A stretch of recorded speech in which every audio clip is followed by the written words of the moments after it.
tell me true. Is the sky cloudy or blue? Are your feet cold, must be snow? Are they hot, then sun's aglow? You don't meow just for fun. You predict rain or sun.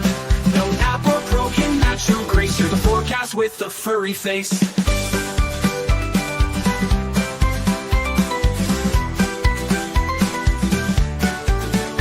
If your back is damp today, I'll grab my coat and be on the way. If you're dry and warm, I'm set. You're my fuzzy weather vet. No Doppler radar, no TV fuss. Just whiskers, paws, and lots of trust. Forget the news, I don't need that. I got a psychic purring cat.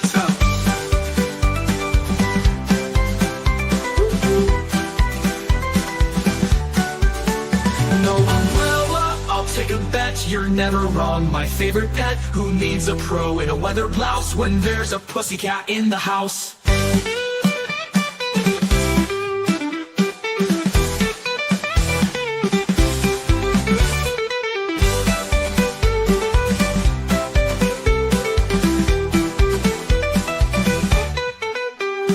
Don't meow just for fun. You predict rain or sun. No app or pro can match your grace. You're the forecast with the furry face. If your back is damp today, I'll grab my coat and be on my way. If you're dry and warm, I'm set. You're my fuzzy weather vet. No Doppler radar, no TV fuss. Just whiskers, paws, and lots of trust. Forget the news, I don't need that. I've got a psychic purring cat. No umbrella, I'll take a bet. You're never wrong, my favorite pet. Who needs a pro in a weather blouse when there's a pussycat in the house? Woo, woo. No Doppler racing cat in the house.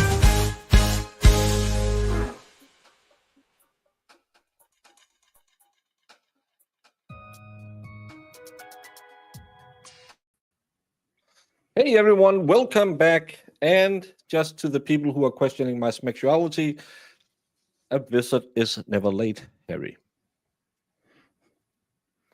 That's from Tolkien, not Harry Potter. Yeah, he is called Frodo Harry Baggins. It's Harry is because his feet. I'll allow it. I like it. And yes, I want to bring this one up because this is the new rumor that Bev called Janetti an a-hole. But Bev is already standing at the time it's set, so most likely it's the female prosecutor or the camera operator who says a-hole under their breath. Again,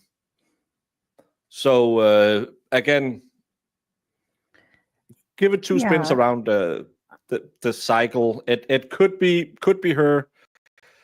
But I doubt it just because she's been on better behavior. And if the Justice Department heard her call the defense attorney an a-hole, I think she's minding her P's and Q's. That being said, maybe the claws, y'all. Well, maybe the claws. We can see. Sustained injury. Strike that question. Disregard. I need to be heard at sidebar. I will hear you.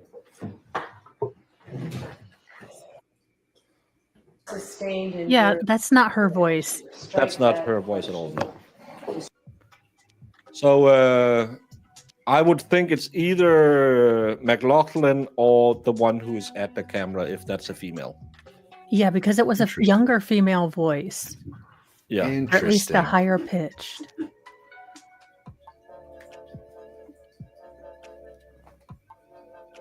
Are you playing music, or is that somewhere else? No, that's Court.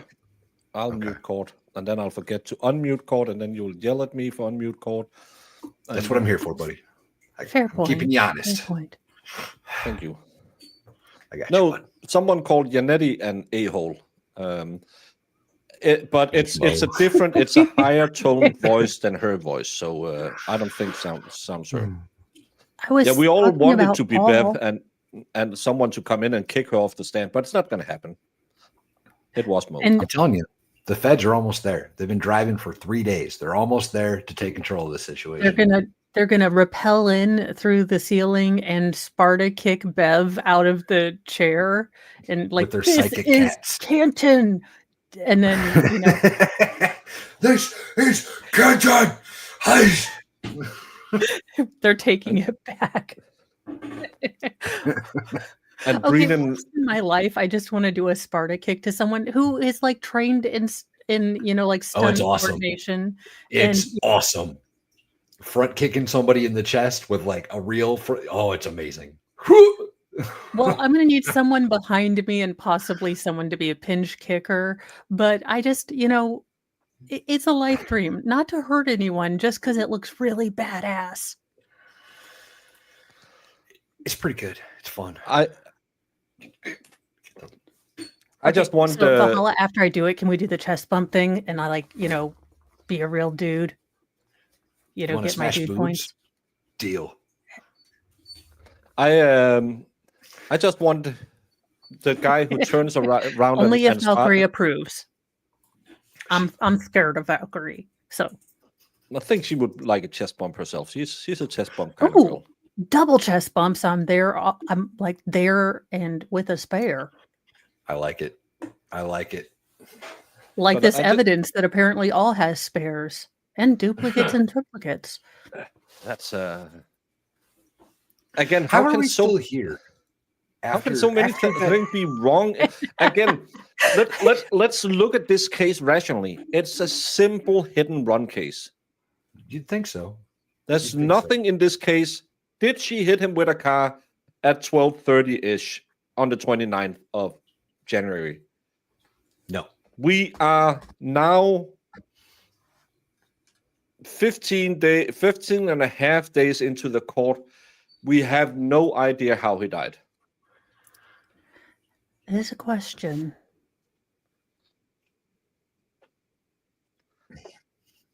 Yeah, it's like hurting cats with bad teeth.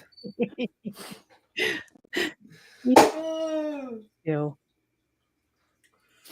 Every time I try to say something else. Hey, Valhalla, did you see Mike Singletary is buying 10% of the bars? I did not. That's awesome.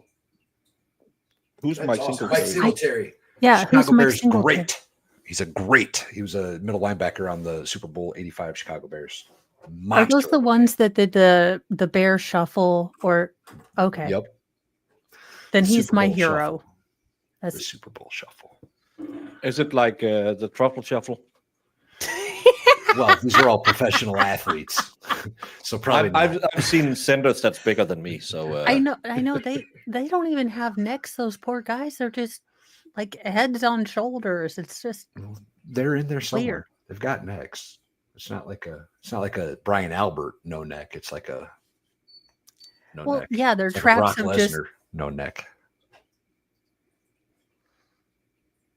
It's like that guy from Double Dragons in the 90s, no neck. All 5 people that watched that movie, you're welcome. That was great movie. That was the right age, I believe, for me to enjoy Valhalla, that movie. Did you, like me, as a child, question why one of the twins was Asian and the other one was Caucasian? Because I asked my mom, I was like, "How are they twins?" And she's like, "Just watch the movie." Magic, Mo, magic. And I was like, "No, seriously, Mom, how does this genetically work?" And she's like, "Just watch the movie." Hollywood, that's how. Ballstorm, you actually missed a little bit. You missed extra evidence appearing in a box and bag. You missed some female calling Unity an asshole. We found a piece of plastic that were flakes of We found a piece of plastic that was photographed on February 3rd that was on top of several inches. I don't know how many, several inches of snow, which according to the Commonwealth's timeline couldn't have happened because there wasn't that much snow to be underneath it yet. Yep.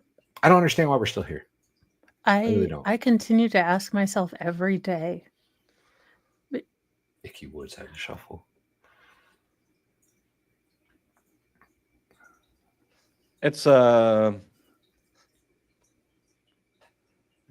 amazing how And everyone else is just it's well, not everyone else. All the aunties are just it's fine. Okay, How? Let's say you clearly believe Karen Reed is guilty, and then you watch this trial, and you think, why don't we talk about her guilt? Why are we playing these out of court statements? Kind of weird. Okay, let's get to the evidence. Someone took a bugle swab of someone. Someone took a photo of a car. But when do we get to the guilt part? I would be so disappointed if Muted. And attempting to introduce the taillight housing. Do you remember that? Yes, And you mentioned there were a number of items in that bag. that's correct. And during that break, did we have a chance to look inside the bag, Yes, accompanied by counsel for the defense? yes. When items are stored in a bag, is it common for them to be transferred to other locations other than your evidence locker? No. I'm sorry, can you rephrase that Sure. information? When that you question? store what the hell is it? That's a stupid question. His only question should be: could it potentially happen that something fell off the taillight housing, and that's why there are loose pieces? Yeah. So someone bagged something, but that should be on the back. If someone bagged, let's say, a piece of glass, it should say taillight housing, piece of glass found on bumper. Yeah, because if not, then you have no chain of custody. Where did these come from? It's all tainted now. And they haven't shown the... But you can't even prove who opened the bags. Right? Yeah. How did it get in there? Who put it in there? Yeah. How? Also, didn't they say that they videotaped them taking the casing off? Wouldn't it be in the videotape if it's parts of the casing that broke? I don't know. This all... Yeah, but that's the problem. If this is a piece of glass that has nothing to do with the taillight housing, why is it in the bag? Well, let's see what magic they found in the bag. a piece of evidence in an evidence bag and you put it in the evidence locker for safekeeping, does the evidence sometimes travel to other places? Yes, If it's tested for other types of information, maybe DNA or biological fluids, can that item be transferred to another department? yes, Is sometimes that item brought back and forth to court for other proceedings? yes. And do you know if this item has been on different travels over time? I do know that it went into several different units within the laboratory. Is it me, or is there not two boobs in that window? I think she's preggers, and that's why she has... It's a subtle boob window. It's a way to look smexy and professional. It is a style thing that's happening now. The office siren is a new trend for dressing like a, well, s'more at work. Yeah, and they would be transferred, but in several bag, and it's usually locked. Yes. When you opened up the bag and you said the housing was in that bag, the other items that were in the bag, do you know when they were put in there? No, I do not. Do they appear to be pieces that are consistent with the taillight housing? I can't testify to whether or not they're consistent. Do you, when you Well, that saw didn't the go well, pieces, did it, do you Brennan? know whether or not any of the pieces broke off that taillight housing? I do not know. The taillight housing, did it have any loose pieces when you first retrieved it from the Canton Police Department? No, it did not. It had missing pieces, but nothing was loose on the taillight housing itself at the time that I collected it. Oh. And the loose pieces on the bottom of that bag, they were in the bag when you opened it this morning? Yes, that's correct. The loose pieces, last time you had an opportunity to open that bag was how long ago? The only time I opened that, the packaging for the taillight housing was in the laboratory when I first examined it in 2023. And do you have any indication this has passed many hands or hands since then? I do know that that item went to the trace unit after I examined it. Those loose pieces in the bottom of the bag, I'm going to ask you to keep them with the taillight housing. Okay. And I'm going to move that piece of evidence. I may have one moment. Okay, so we don't know where these pieces come from. She can't say they're consistent, and yet we're going to continue to talk about them like they're actual evidence. Yeah.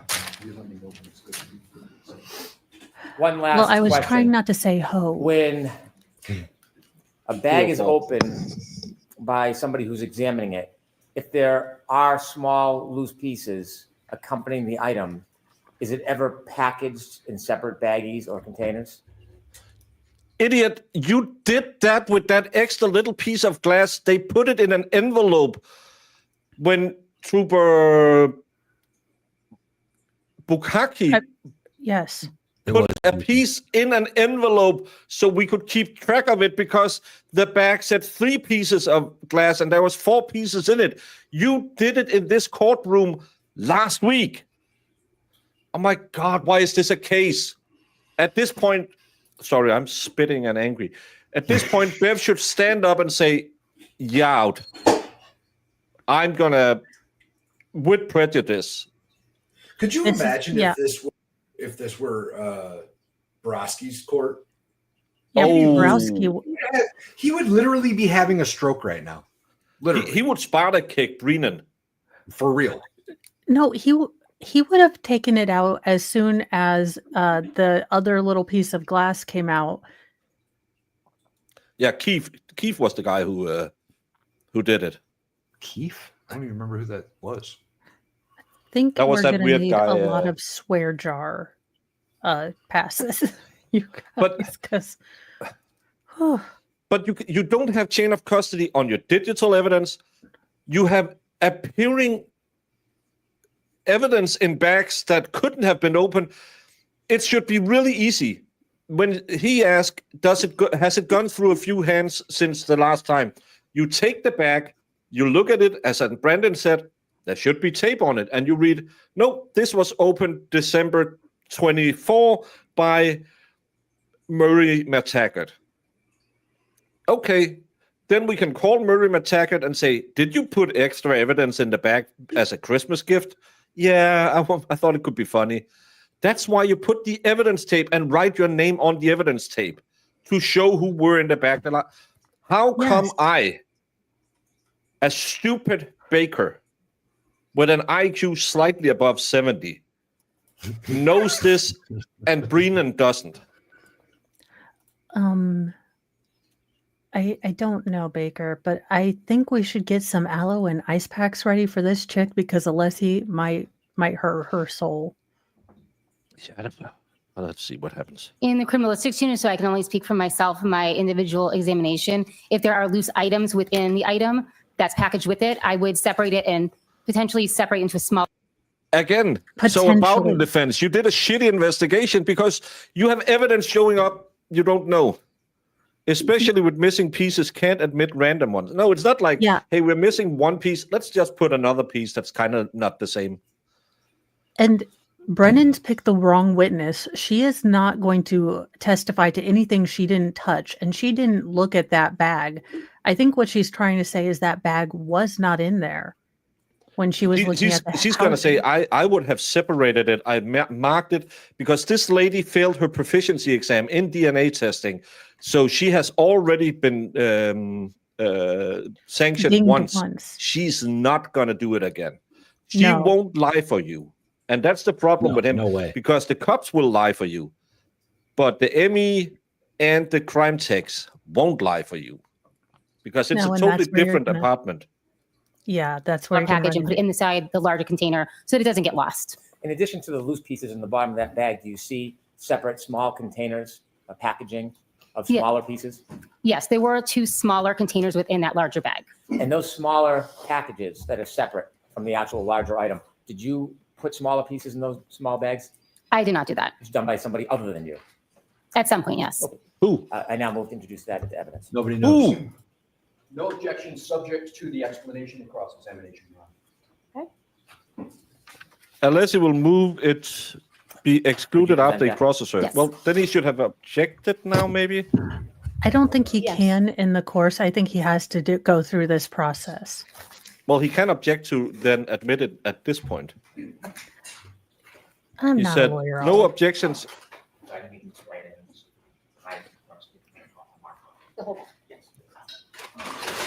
But why is this a thing? It's...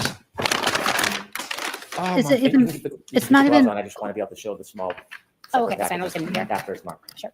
Exhibit 146. She's going to use a lot of gloves today. You've already showed us the housing. Can you show us some of the small pieces in the bottom of the bag and also the small separate packaging that you did not package?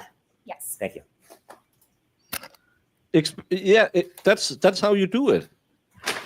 And those small packages should also be recognizable. Who put it in the package at what time? Last time this should have been opened was last trial, correct? Yeah. This shouldn't have Can been you explain opened at what all those are? since then. Yeah. These are two small glassine envelopes that were in the container. Any markings on those envelopes? Yes. Proctor. Would you like me to read them? Please. Some of it is illegible to me. I didn't write it. I'm sorry. It appears to be at least the second half of the case number. It's possible that's the 2202184. Possible? 3-1 pieces E, G, I'm not sure if it's an M or an H, I, S, K. This also has a case number 22-02184, 3-1, assorted small pieces. Thank you. And was there any pieces that weren't packaged other than the housing in that bag? Yes. And could you show us, please? So there's more than the last time someone checked it. And it could possibly have a different case number because she can't read it. Lally didn't talk to him. Brennan and Alessi looked into the bag together with her. That he said that in the beginning. And this lady won't lie for them. This lady will only tell you what she sees because she has already been reprimanded and almost fired because she failed her DNA exam. She won't lie for them. She didn't do it the last time either. She's a shitty crime scene tech and couldn't recognize a human hair.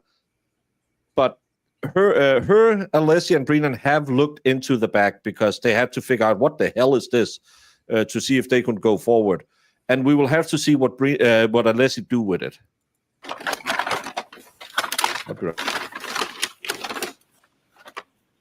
This item was also located in the bag.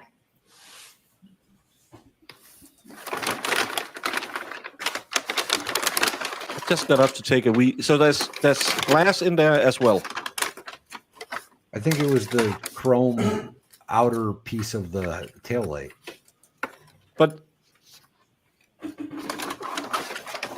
why is that there? And these two items were also located in the bag.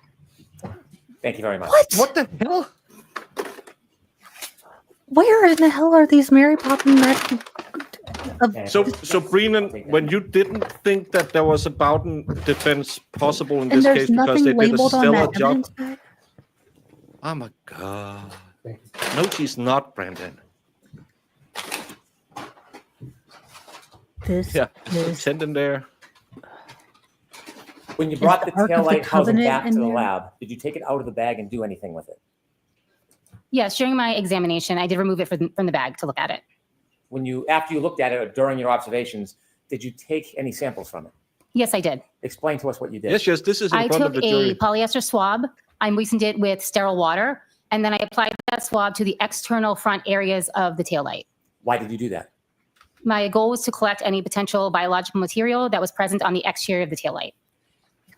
Did you engage in that procedure pursuant to your training and experience? Yes, I did.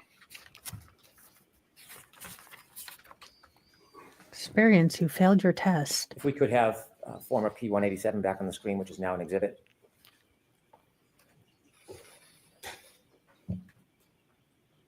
Could you use the pointer and the television to your right? Could you show us or show the jury where you took a swab? What areas? Yes. Thank you.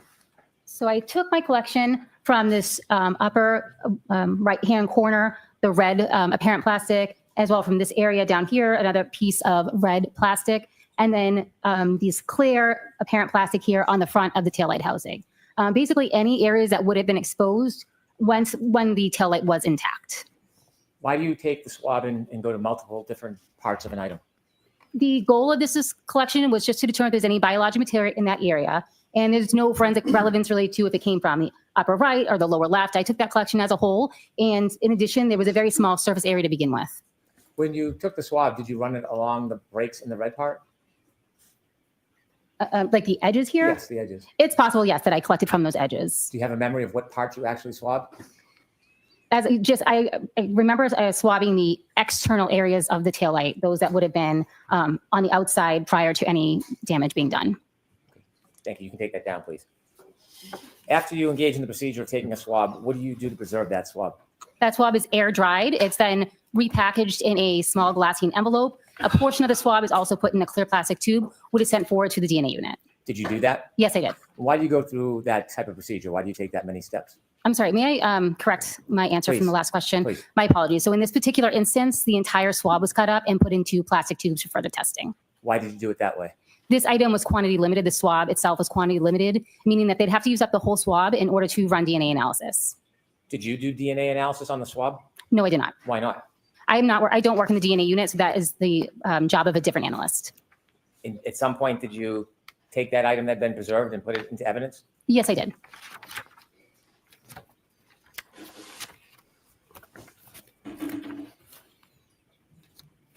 Were you shown a bag full of red plastic cups with an item in it when you were at the Canton Police Department? Yes, I was. Could we have Exhibit 56, please?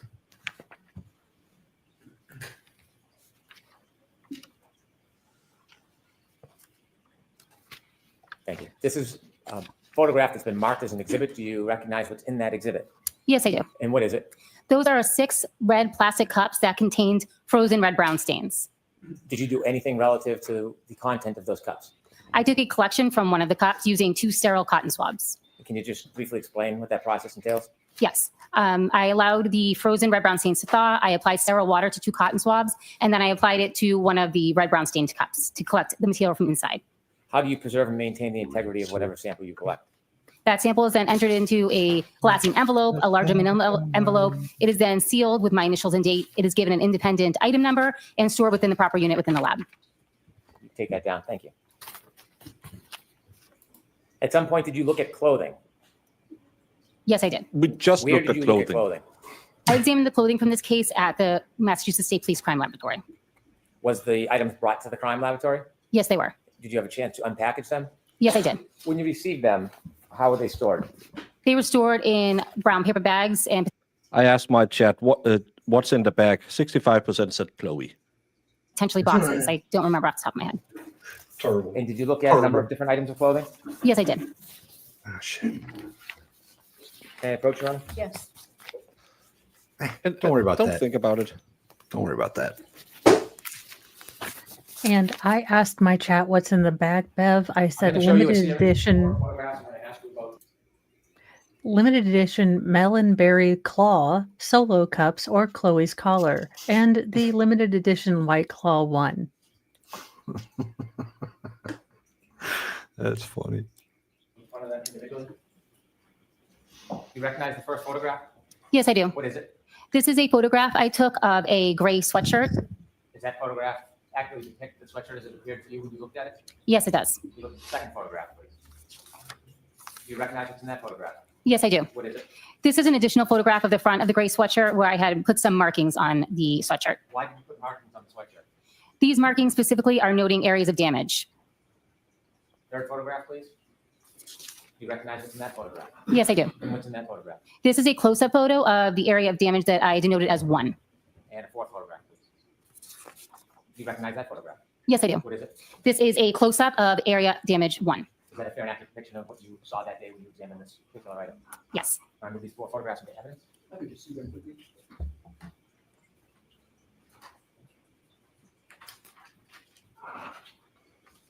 No objection, Your Honor.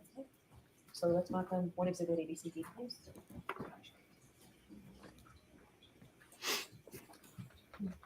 Exhibit 147, A, B, C, and D. Thank you.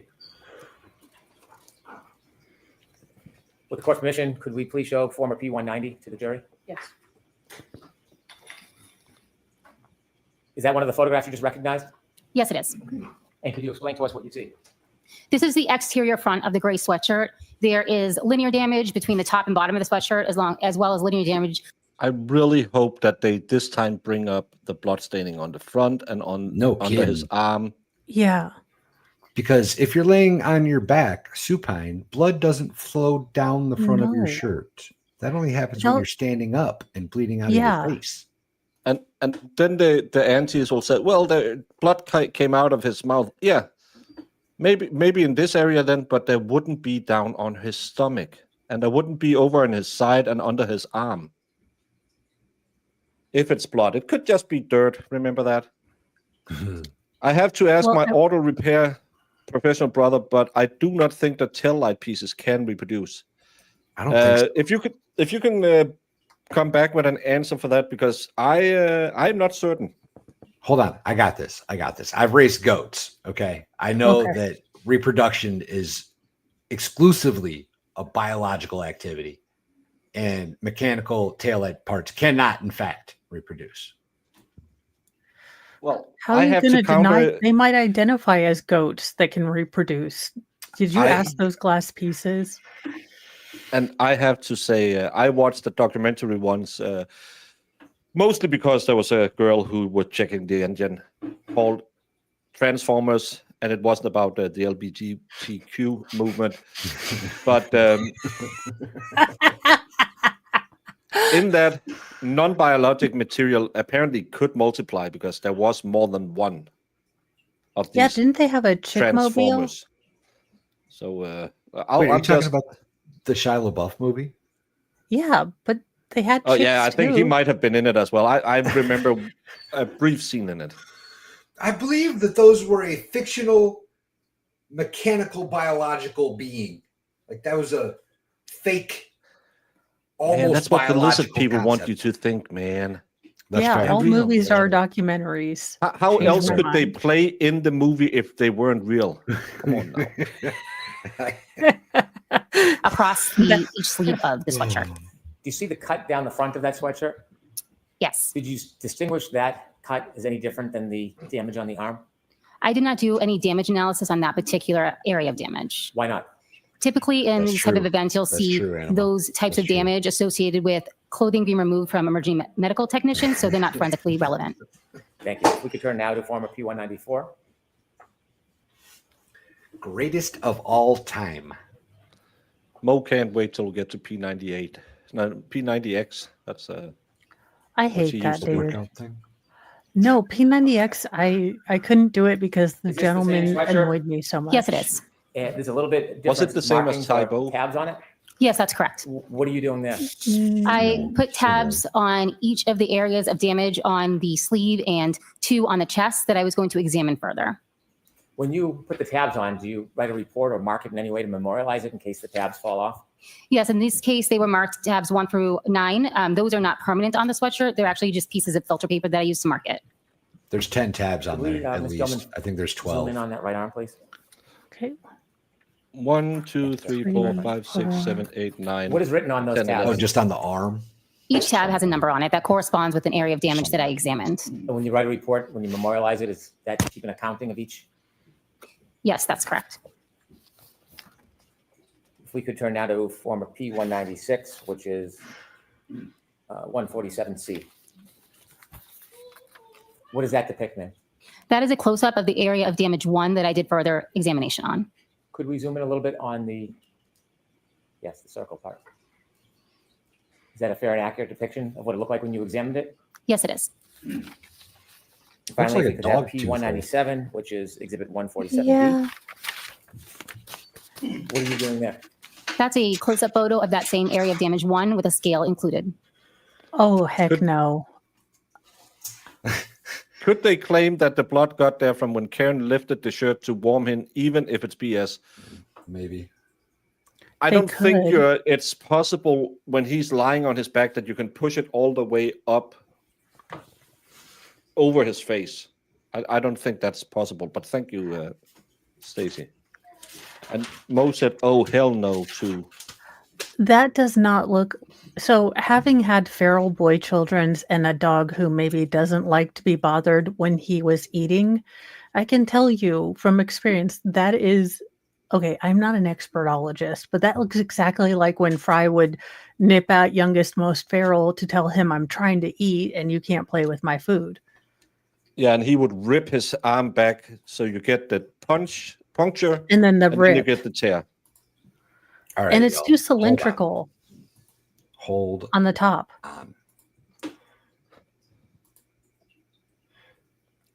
You see how that hole has a larger... Oh, that you can't see that. Where'd it go? Oh, we can't see. It has both. a larger hole in the front and then a smaller hole in the rear, because that's what a dog tooth is shaped like. Big hole, little hole, big hole, little hole. Does anyone have a close-up of Jen's teeth, though? Just asking for a friend. Jen!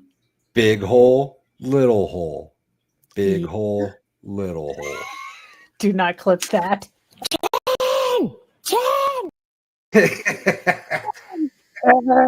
We just saw a close-up of one of the holes that was marked number 1. Did you do the same analysis for each and every one of those areas that you marked? Yes, I did. And did you look close up at each and every one of them and measure each and every one of them? Yes, I did. Are there Were they photographs roughly dog showing tooth all of those size? different angles for each and every hole that you went through?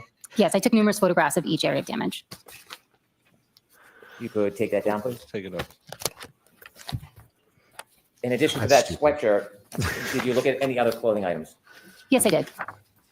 Raccoon went out in a blizzard to chew on some Thank you. almost dead guy Oh laying my in a God, lawn. that's why they went after Fred and Peanut. Ugh.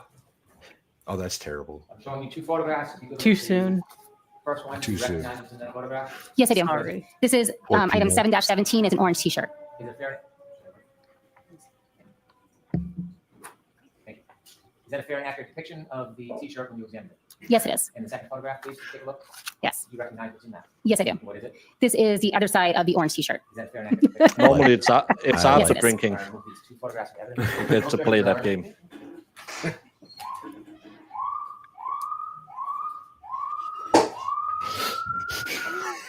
Which 148 A and B? Yeah, we played it the other day on. That was hilarious. I Of course, want make sure I one. Show P232 to the jury. They're not good. A crack addiction or a raccoon? No, a meth, Can you a tell us what meth you see? raccoon. That is a photograph of item 7-17 is the back of the orange t-shirt. Could we zoom a little in on the numbers on the bottom, Ms. Gilman? What's that on the bottom? That is the case number, the individual item number for that t-shirt, my initials, and the date that I examined it, or the date that I took the photo. So you had obtained this item on that date, or this is when you examined it and already had it? That is the date that I opened it up, examined it, and took the photo. And on the left, what's that ruler used for? That's a scale just to show the size of the item. Could we zoom back out and get a full look at that? Thank you. If you could turn next to P233, Ms. Gilman. What is that a photograph of? That is a photograph of the front of the orange t-shirt, item 7-17.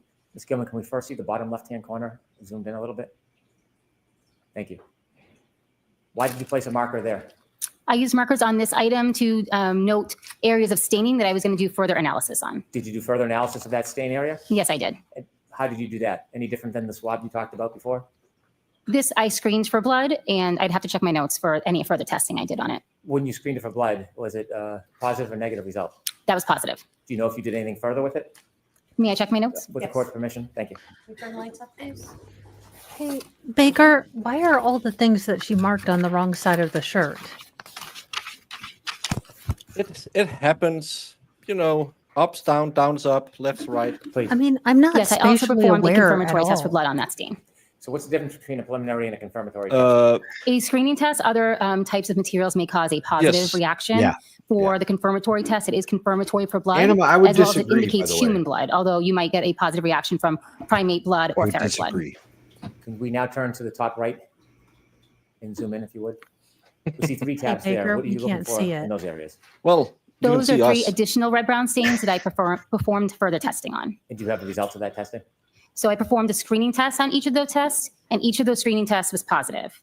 I performed a confirmatory test on stains A and C, which were also positive. I did not perform that test on What is stain B that due to its logo? small size. If you could zoom out just a little bit, please. Why didn't Similar you to the get sweatshirt, the- there's long cuts through the front of that t-shirt. Is your analysis and opinion any different than the similar cuts that you saw on the sweatshirt? Yes, I did not perform. Again, how did he get 3 drops of blood under his hoodie? No, there's 4. What about that one right next to the collar? Or That one? is that, yeah. And then there's a small little dot right to the, yeah, there's blood everywhere on this. Yeah. Isn't that like almost entirely stained with some substance? Or am I? Yeah, it looks like there's some Yeah. brown something on it. But again, if it's three, let's just say these three bloodlets, how did they get under his hoodie? Yeah. Also, why is the blood in the front if the gash is in the back of his head? I mean, I'm not a genius, but that confuses me. Yeah. Any additional analysis on those area of damage due to the fact that they're most likely attributed to the emergency medical technicians or medical personnel removing that item of clothing. Thank you. You can take that down, please, Ms. Gilman. And for the final piece of clothing, did you have a chance to look at pants? I did look at a pair of jeans, yes. May I approach, Your Honor? Yes. I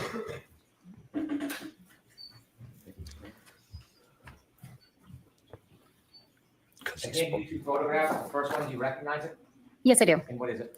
This is a photograph of the front of the pair of jeans, item 7-1. Do you have the second photograph, please?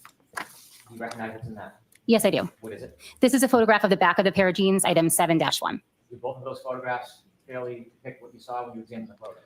Oh, by the way, when he was examining the picture of the puncture wounds, what didn't he ask? Do those look like they could have been made by a car? Is this consistent with being ripped by the tail light that you saw? Maybe ask her that. It could be good for the jury to know if that's. Yes, I don't know about y'all, but my next car is a Lexus. I want extra security, attack taillights. Exhibits 149A and B.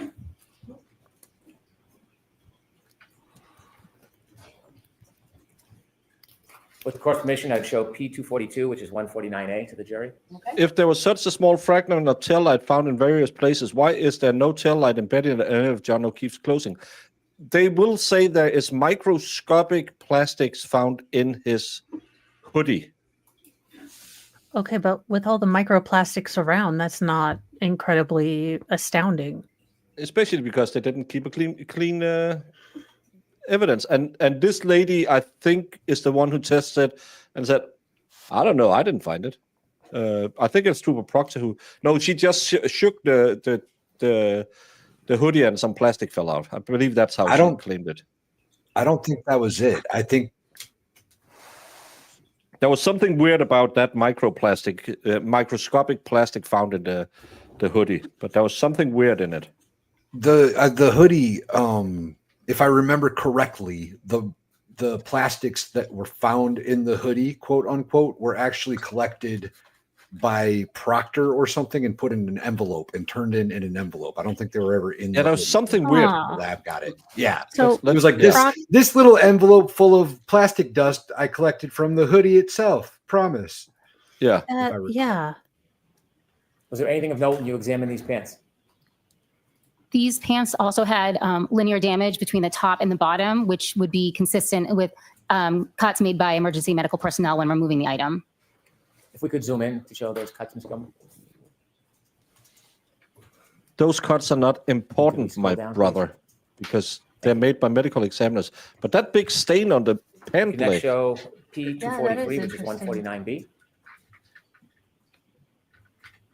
Could you zoom in on the top part of those pants, please? You make any observations or notes about the pants? May I look at my notes, please? With the court's permission, please. Thank you. Also, ma'am, did you not read your report before you came to court? I noted numerous red-brown stains on the clothing. If it's grass stains as he claims it is the same on the ass, how did it get on the front of? He should have been kicking the ground like he was trying to kick a free kick and didn't understand that you have to put it lower on your leg. As well as dirt and debris on the clothing. Mo. Oh, What part of the pants did you note? explains why I didn't get it. It was just a general observation. I didn't specifically denote where it was. Ms. Gilman, could you scroll from the top to the bottom of the pants, please? What is up with all these general observations by people who are paid to make specific Thank you. Take that down, observations?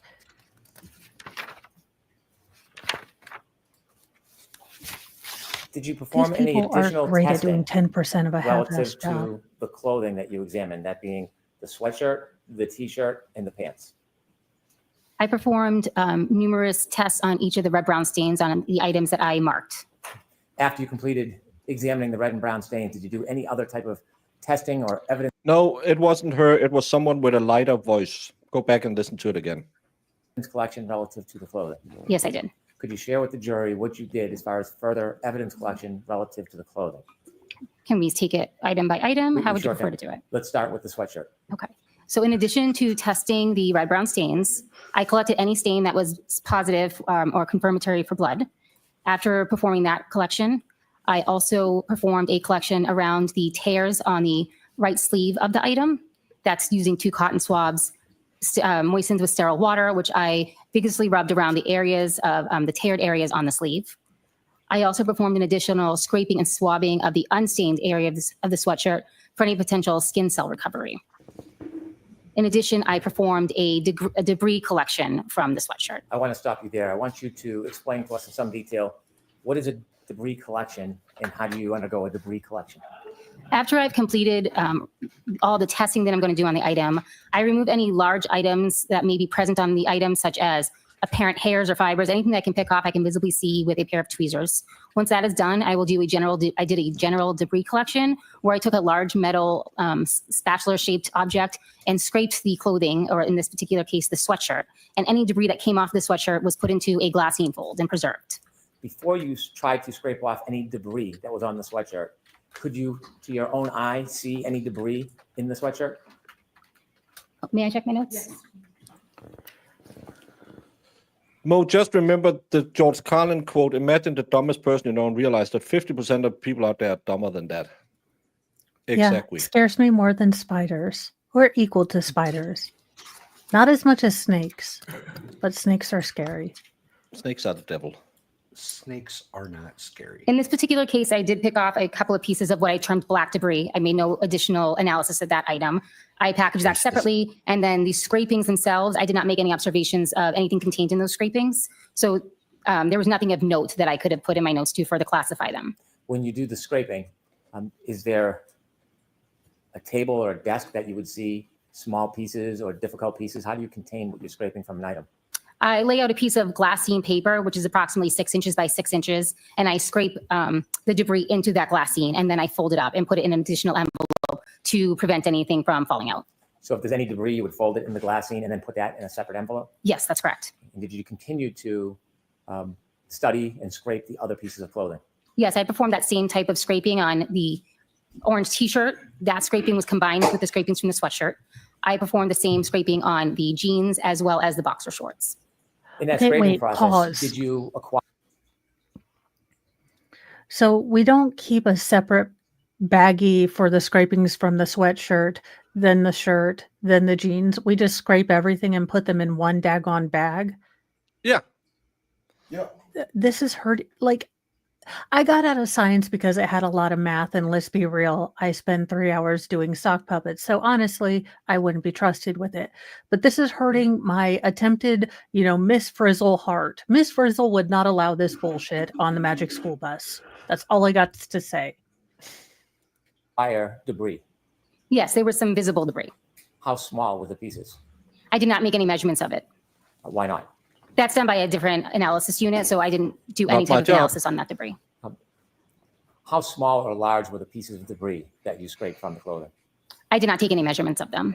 How did you store the debris that you scraped from the clothing? It was put into a glassine fold, given a separate item number, and then put into a larger glassine fold so that it could be tracked throughout the laboratory. Do you have that item number? Yes, I do. So the debris from the sweatshirt and t-shirt was item 7-18.18. I'm going to ask you one more time for that number. 7-18.18.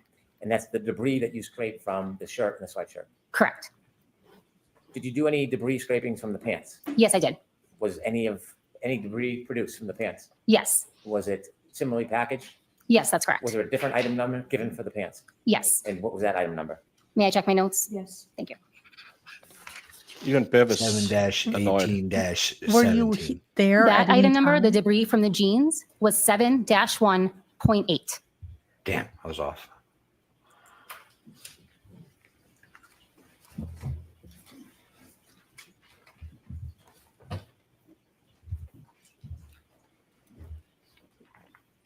Those two items, We're not able to, and you make 7-1.8. What the hell did you do, man? Nothing. It's just it kicked. It does that sometimes. But it looked like Alessi is coming up. Yeah. Yeah, it looks Those like two it. items, the debris that you acquired from those clothing items, did you send them anywhere? I put those in our secured storage unit, and they were later forwarded on to the trace unit for analysis. They later went to the trace unit? Yes, that's correct. When you arrived at Canton on February 1st, 2022, do you recall what the weather was like outside? I don't recall. I just know that it was winter. You said when you first get to a scene, you have a conversation about the investigators' information to help your assessment. I don't want you to discuss what that conversation may have been, but did you have a similar conversation? Yes, I did. When you're looking at an item that's been stored, like in this case, a car, does the weather conditions, ice, cold, snow, ever preserve or maintain evidence on an item longer than it otherwise would stay? I'm sorry, can you ask that one more time, please? Does ice or snow or the weather ever maintain evidence longer than otherwise would stay? Objection, compound. I don't have any data or information to that. He's not. Have you ever had an opportunity to view She's not going to do it, videos Brennan. of the Lexus when it was first stored and the condition of snow and ice on it and the thawing process of that? I don't believe that's the part of the video I saw, no. You saw a video after the snow had already melted? I don't know if the snow had melted. When I saw the vehicle, it did not have snow on it. Okay. Thank you. I have no further questions. Okay.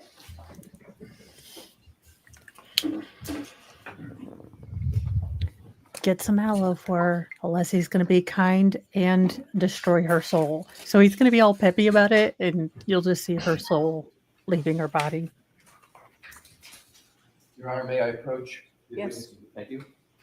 Your Honor, Show pursuant Mr. Brennan what we begin. Okay. to a stipulation with the Commonwealth, we stipulated. Pursuant to the stipulation. So what I'd like, Your Honor's permission, and to the clerk, Great. have them marked next in order, and then I'll proceed from Thank you. Should any be marked A, B, and C, or are they each separate? there. Separate. Okay.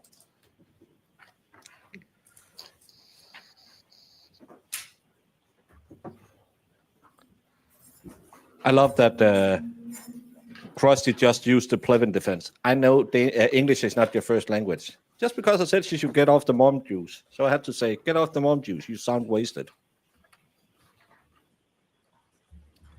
And she's been out driving. She goes by the courthouse every morning and photographs how many protesters is out front. If she can get her fat ass out of bed that early, why can't she have a job at McDonald's? I don't know this person, but I It's think Frosty we have- Pandy. She was the one who was sitting there slurring about 16 years old. That's a voice for silent Your Honor, movies. There's one more exhibit. Yeah, and she has a face for not even the radio. A face for glaucoma and a voice for silent movies.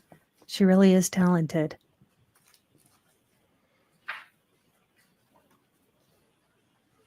Exhibit 154. And Your Honor, if I could just show Mr. Wolf this to make this more efficient Okay. for the last one. Thank you, Your Honor.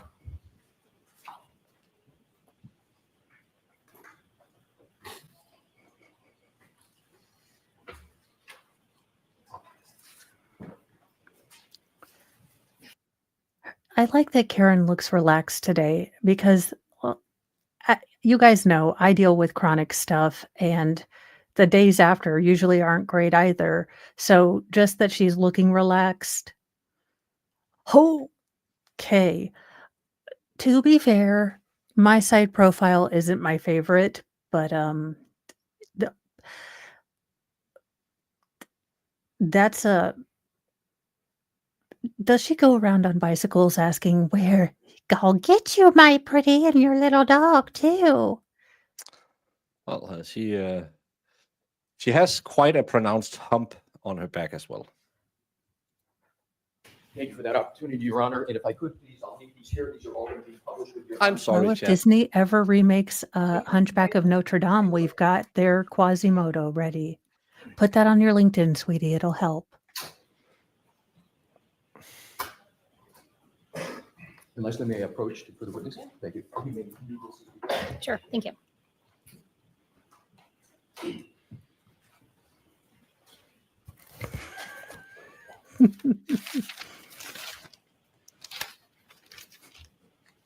Good afternoon, Ms. Hartnett. Good afternoon. Is it acceptable to you for me to refer to you as Ms. Hartnett? Yes, that's fine. Thank you. Oh, You were And can I just dispatched to say, the as a Sally person who Port loves at the office Canton Police supplies- Department on February 1st, 2022 by former Massachusetts State Trooper Michael Proctor, correct? Yes, that's correct. You understood at that time that Michael Proctor was the lead detective, the person who was in control of the investigation. Yes, that's what I was informed of when I arrived.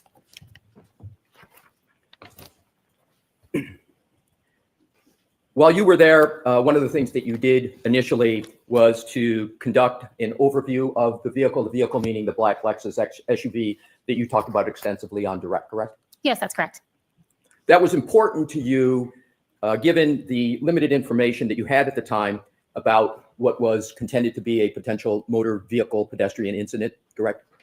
That is something that I would do in any type of exam where I'm looking at a vehicle. I look at the overall vehicle. So you were looking for anything possible that would rise to the level of investigative concern regarding that vehicle, correct? Yes, that's correct. And you're familiar with the parlance investigative concern, right? Yes, that's correct. And that's why you noted various items, for example, scratches on the vehicle. Yes.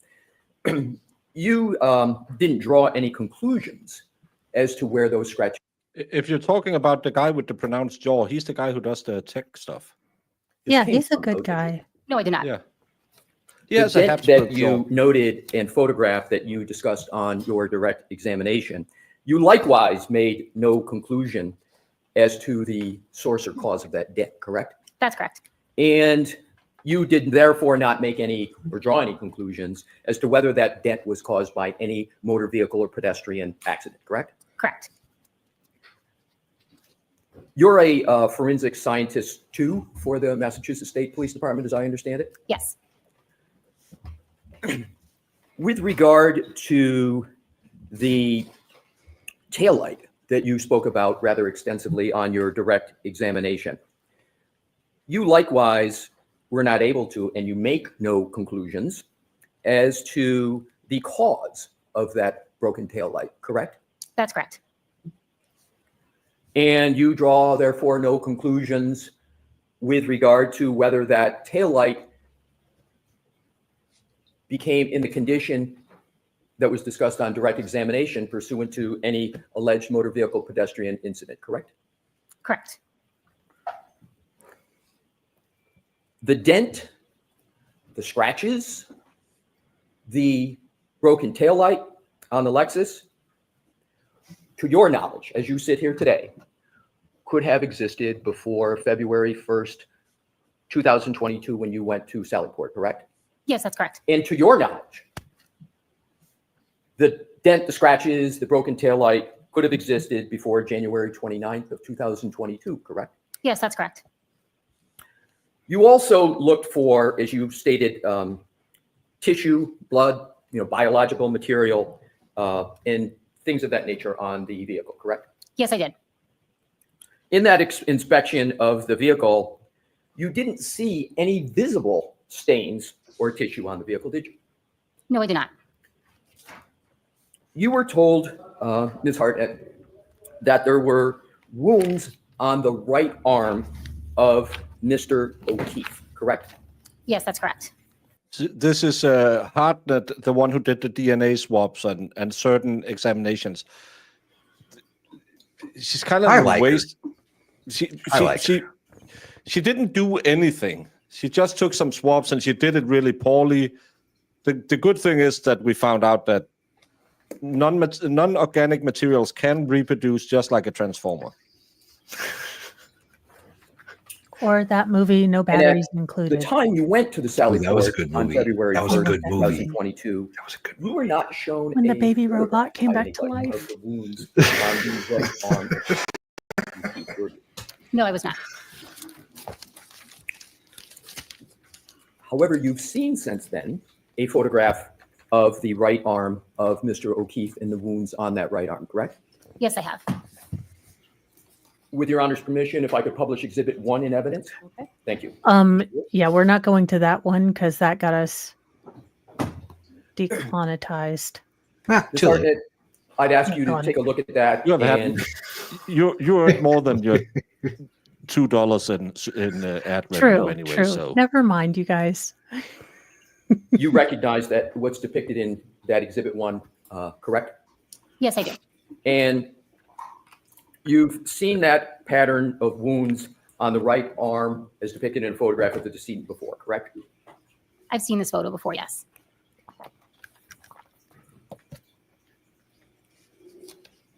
You cannot state whether the wounds on the right arm as depicted in Exhibit 1 are from a motor vehicle, can you?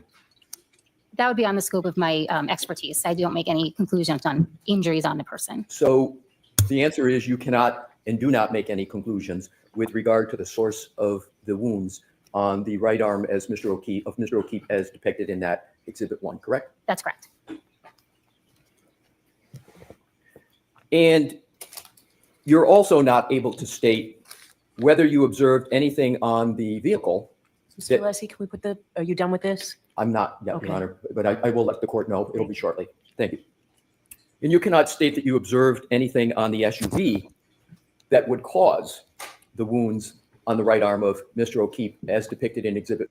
She's winning me over because she doesn't go past the scope of practice. I like her because she's not there to lie. She's there to say, yeah, I'm a subpar worker in a lab. I didn't follow procedure. I got a reprimand, and I will not lie anymore. One reprimand, Baker's going to roast you for the rest of your life, y'all. Never let Baker know if you've ever been reprimanded. Ever. Pretty Don't big do it. deal if you fail your DNA proficiency test. When your job is obtaining DNA effing tests. Thank you, Lynn. And thank you, T-Rex Trucking and More, for your super chat. Rip your monetization, Mo. Well, you know, you guys are so generous, so thank you guys. You keep us going when we show the arm. Or when they show the arm. Bev asked to take the picture down unless he said, no, I'm not done, basically. Paraphrasing, of course. 1, correct? That is not a type of analysis I would perform. So the answer to that question is no, you Flux. cannot state that you observed anything on the vehicle. What the hell? Why don't I get a high? To the right arm of Mr. O'Keefe. Because you've been sitting here constantly and saying if anyone wants to have a clam slam, you should call Flux, and I find it highly inappropriate. That was you. And actually, I just saw that she said hi to me specifically first. So get wrecked, y'all. I will. But we can now take that down. No, thank you. I just saw it. Flux. I still find it Did you inappropriate. look toward the top of the lift gate of the Lexus vehicle when you were at the Sallyport Kent Police Department on February 1st of 2022? Are you referring to the exterior or the interior? Exterior. I don't recall specifically looking at that area. I did an overall examination of the vehicle, with exception to the actual roof of the vehicle. So I don't remember specifically looking at that area. So as you sit here today, there is nothing notable with regard to that area of the vehicle, correct? I had nothing in my notes regarding that area, no. And as you sit here today, there's nothing you're recalling that is notable about the tap part around the lift gate of the back of the SUV, correct? That's correct. Did anyone ask you to examine that area? Not that area specifically, no. Okay, pause just Sorry, one sec. what's a lift gate? Yeah, is that the spoiler dealy The hat. thing that they were talking about? It's the hat. So it's the entire back part that opens up. Yeah, that'd be my guess. Oh, okay. That's what I would refer to as a lift gate. Yes. That's okay. Hi, Coitus. I love that name, by the way. Coitus. Yes, thank you. Coitus is well, there's of course genitals. Then coitus is a close second or third. That's a good It one. is. Do Hi, you Kelly. understand what I will refer to as the undercarriage of the vehicle? Yes. And what, just for the jury's better understanding, what are you referring to when you refer to the undercarriage of the vehicle? I know it may be common sense, but just to be clear. What I understand the undercarriage to be, where if I was laying underneath the car, what I would be looking at, include the muffler, various pipes, but that's the extent of my knowledge of vehicles. So if we're There's a muffler. That's Thank you, T-Rex And Trucking and pipes. More. But in the Canton Triangle, physics don't matter. Maybe John O'Keefe magically fell from the sky after gaining the ability to temporarily fly. So not examining the roof is an issue. I think they did. Yeah. Why didn't you check the roof? talking about the back of the vehicle, and if we go sort of top to bottom, top where we were talking about the lift gate going all the way down, and then go to the bumper, and then go under the bumper, and where it curls under the bumper, then with the bumper and underneath and more a little toward the front. Is that what you're referring to as the undercarriage? Yes, just the general area underneath the vehicle, extending from under the bumper to the front of the vehicle. Right. So the undercarriage is not merely from the back, but it's underneath all the way toward the front of the vehicle, correct? Yes, that's and you correct. refer to all, I'm sorry, I didn't mean to cut you off. So all that area you refer to as the undercarriage. Yes. Okay. So tell me more about when you checked Karen Reed's Did undercarriage. you Please. notice anything of note in the undercarriage, as you just described it, of She the vehicle? didn't pay the extra No, I did $3 for that Rusty's. You. Well, I do perform 20 And as regards checks. sampling that you discussed on your direct examination, did you take any samples of that undercarriage area of the vehicle? I did not collect anything from the undercarriage, no. And is the That's why I'm trying to say all the time, but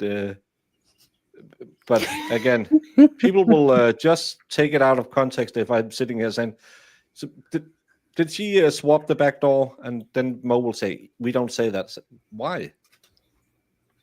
Apparently, it needs to be a good Friday night and his birthday before he goes to the back door. I have Tom, 6 kids. I don't limit that activity. You saying you Quite the didn't collect opposite, in anything fact. because you didn't see anything of note that was worthy of collection? In addition to that, I also performed some testing of that area.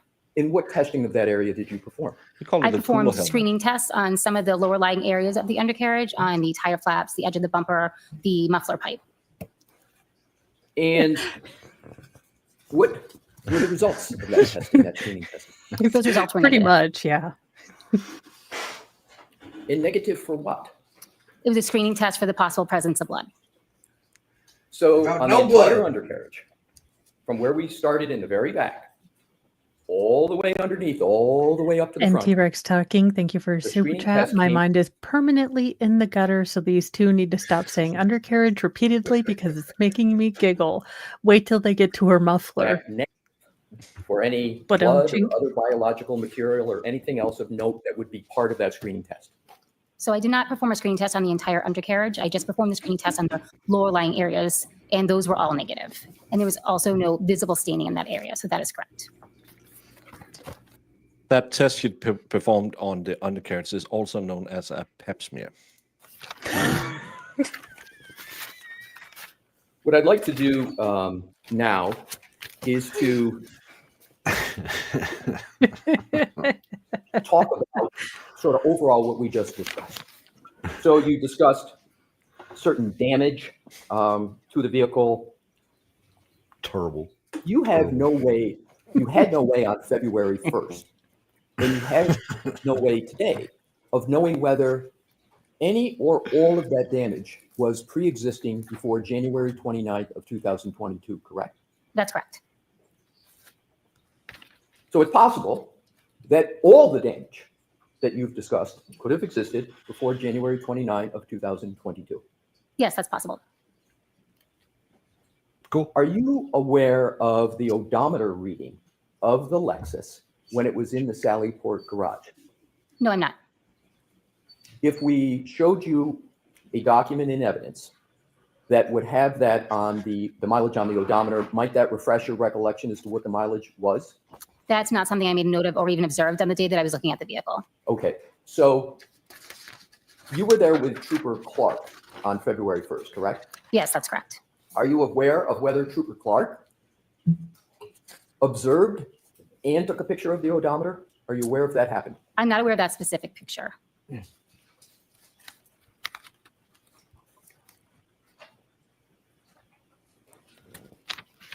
Would you have been? The mileage on the vehicle was of no interest to you in your inspection as a forensic scientist too? So my role as a forensic scientist too is to look for potential biological fluids and trace materials on an item. The mileage would not be something that I have ever made note of in any of my examinations of the vehicle. So but you do analyze damage, correct?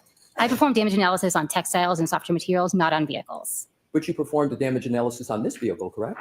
No, that's not correct. So you observed damage on this vehicle, correct? Yes. But although you observed, Gonna be a lot of dead lizards by sunup. Is T-Rex out on the road again? Yeah, I was kind of wondering if that was like a secret code that you guys knew about sports balls, but No, it's T-Rex unalives lot lizards. That's it's his hobby. Well, yeah, her job is just random swapping soft materials and talk about holes in soft materials. That's her job. damage for your role, your position is that the mileage is of not of interest regarding your role. If I got that correct? Correct. Thank you.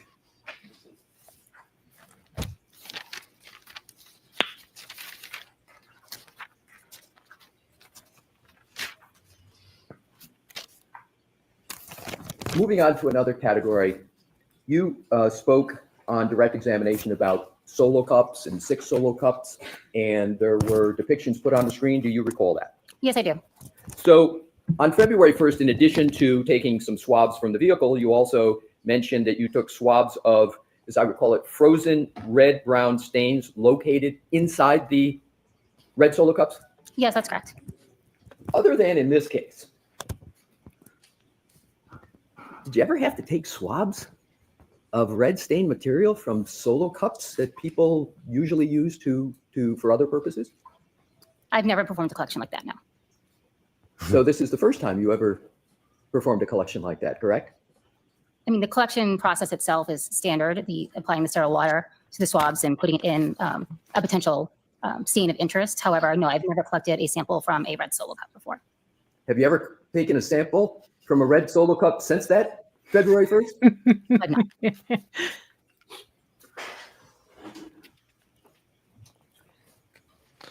How many I think swabs they did claimed you they take kept it on cool with regard to in the the red fridge, solo but not cups? in a I took 2 swabs. freezer. maybe their cold storage is really cold to maintain DNA. How did you choose which of the 6 solo cups that you were going to take? And I understand you took 2. Did you take 2 swabs? 2 swabs, but they were considered the same sample. They were taken from the same cup, same stain. That was what I wanted to get at. Is you took 2 swabs, but they were from the same solo cup. That's correct. Do you recall Should how they you tested chose one which of the solo you 6? were going to take one from? I don't recall.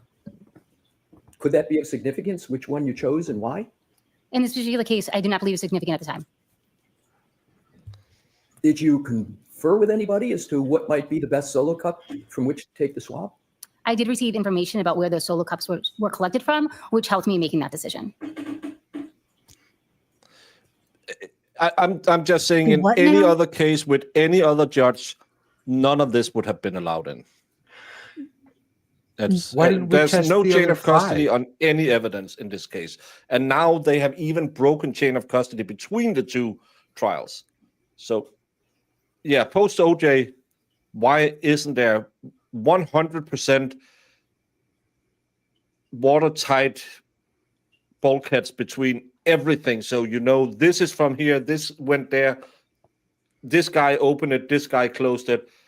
Well, yeah, because if what she said is true and she looked at the casing and then she sent it to Trace should have initials. She should have put all those things in a bag and say initial, these were here when I was there. She seals it up. The other Trace person, opens it up, writes their name, says this is how many things are in there. That's how this is supposed to be done, because we're supposed to have a bunch of these little a-hole people that come up and say, did you sign for this, and look at it and make sure it was there? And then you're like, yeah. And then like, okay, that's all for us today. Yeah. And she's the only one who knows which solo cup came from. She couldn't tell you right now which solo cup she took it out of. She just took it out of one.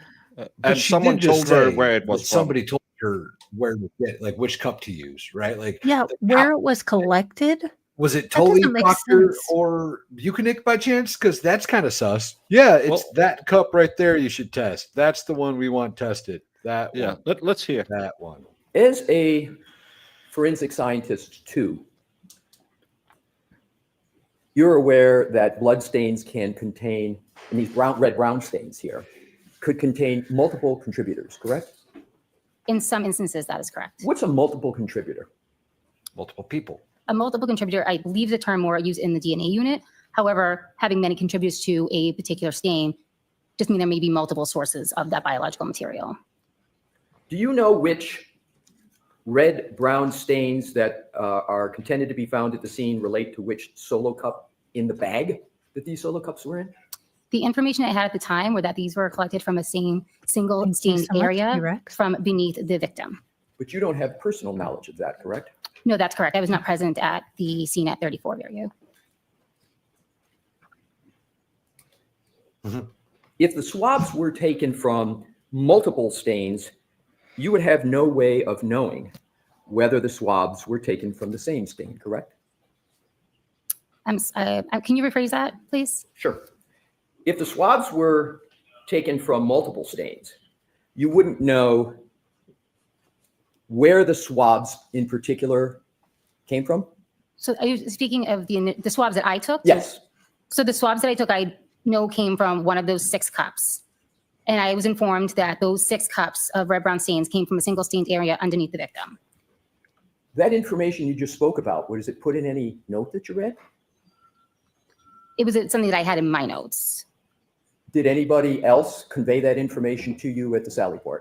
I got that from an officer on scene at the Sallyport, but I do not recall which officer relayed that to me. So it was verbal information you got from That is correct. person. Did that person show you any note or chain of custody or other document to support his or her statement in that regard? No, they did not.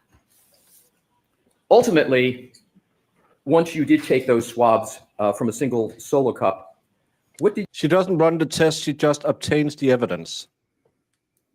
And the red solo cup, I fill you up with the evidence of a frame job. It is a frame job. Red solo cup, I canton you up. It's time to party and frame that heifer. She has no butt. That means she's done. It's time to party. Let's frame Karen. And no nudes. And no knowledge of anything someone told me to. did you do with the rest of the evidence in the cup? That evidence was left with the Canton PD. So you left the rest of the brown stained blood evidence from the solo cups with the Canton PD. You didn't take it back with you to your Why would you do that? Lab. Correct. Why?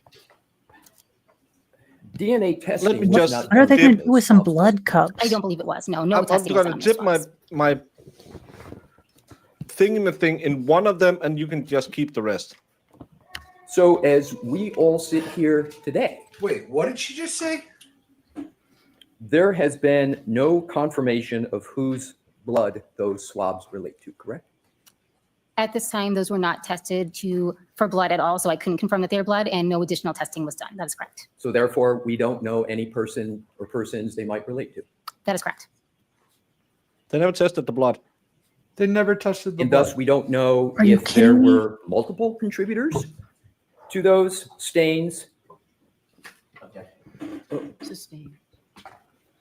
Why? Why was it? Because it's speculation. Oh, No, not really, though. Yes, it is. No, she ask her to can't answer speculate. what happened to You- it. So Testified She that didn't do the it. remainder of the contents of the solo cup that you swabbed from, as well as the other 5 solo cups, were retained at the Canton Police Department, as you know, before you left. And that investigation, as you said at the time, was being headed up by former Trooper Proctor, correct? That is correct. Michael Proctor was at the Canton Police Department Sallyport location at the time you were performing your work on February 1st, correct? Yes, that's correct. Did Michael Proctor take control of those solo cups? I don't know who took control of the solo cups. I know that I turned them over to a Canton police officer. I handed them to a Canton police officer. For sure. A Michael police Proctor officer? have taken control of those solo cups? Brian. To my knowledge, it was a Canton police officer at that time. I don't know what happened to them after they were turned over to the Canton PD. Why is it that you believe a Canton police officer had control over those cups rather than former Trooper Proctor? Just from my actual memory, I remember turning them. They had collected the frozen red brown stains in the cups, so it was technically their evidence. I took the sample I needed from them, so I just returned it to the officer who had presented them to me.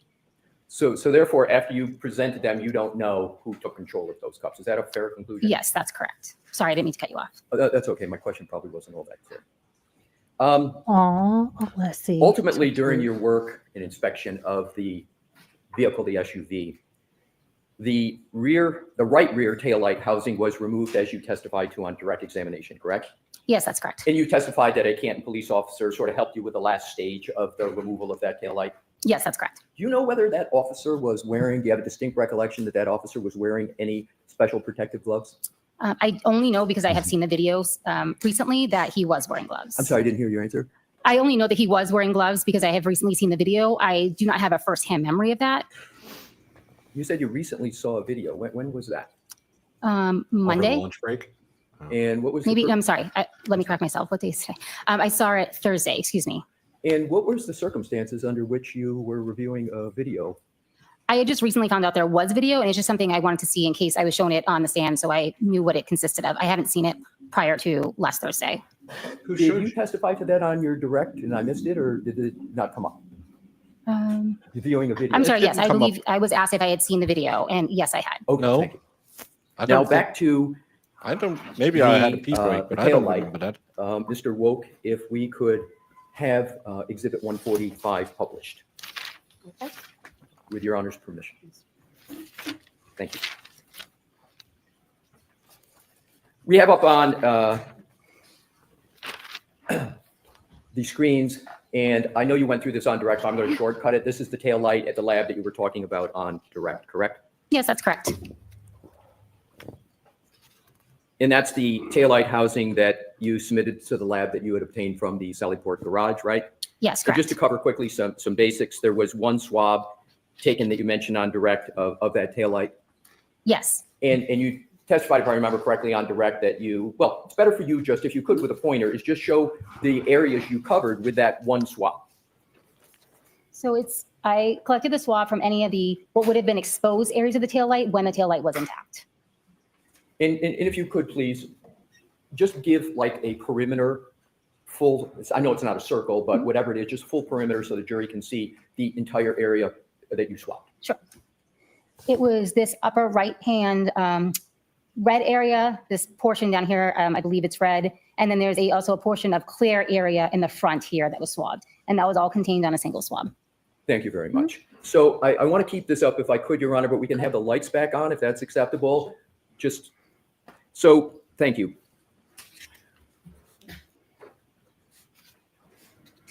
In terms of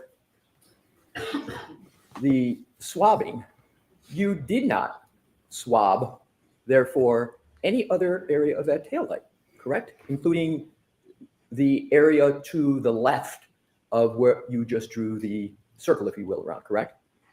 I would just say it's difficult from this picture to see if there's what would have been exposed when may I finish? I'm sorry. I don't know specifically on the left from this picture if there's anything that would have been there prior to the damage. If there was an external area, it would have been included in my collection.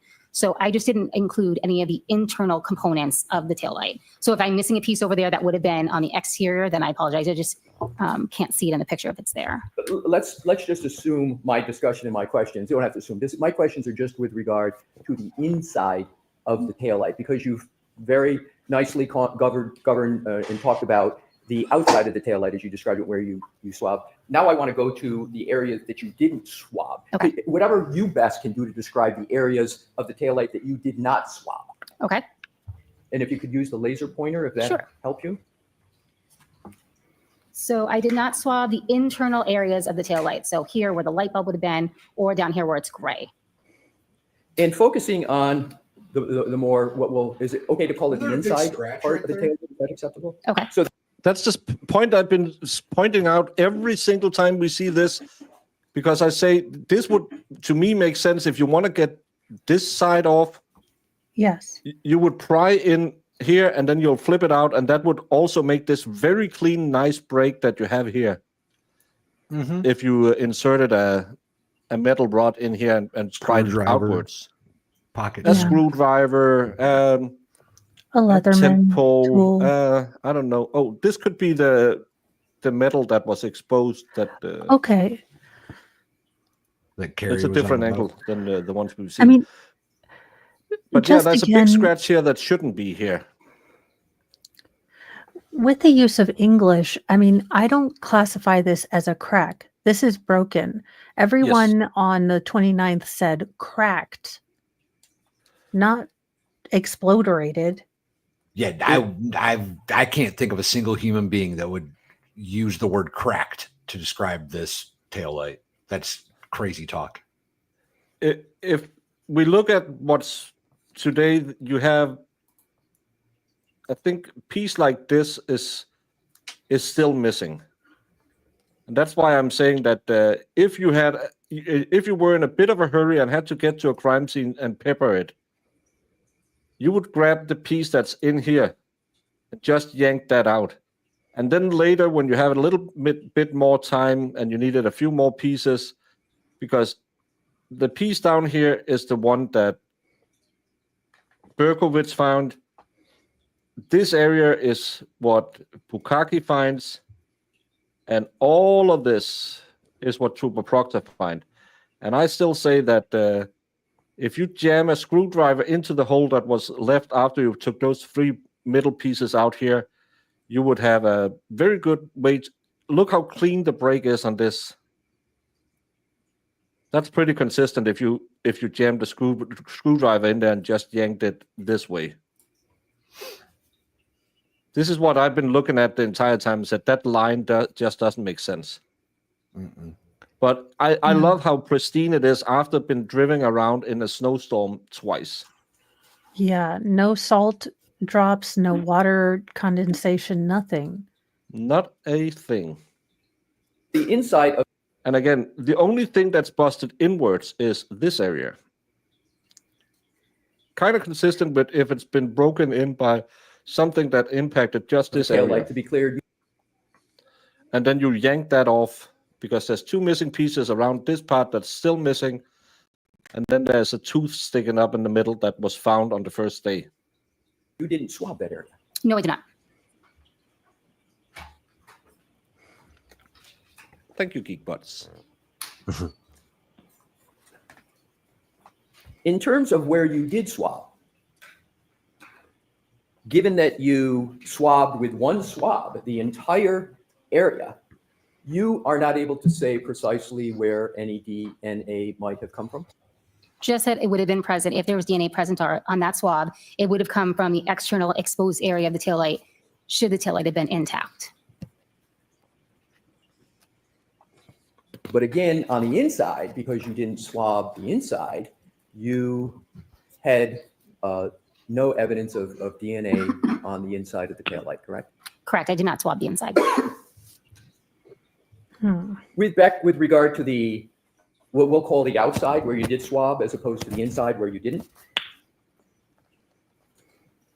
you cannot define whether the DNA was to the upper right, to the outside of the taillight lens, or some other place in that area, correct?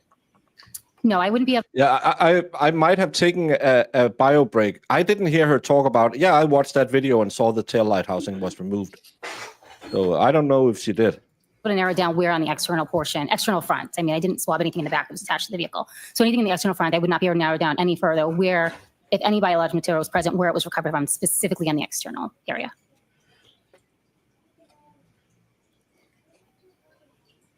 You did not find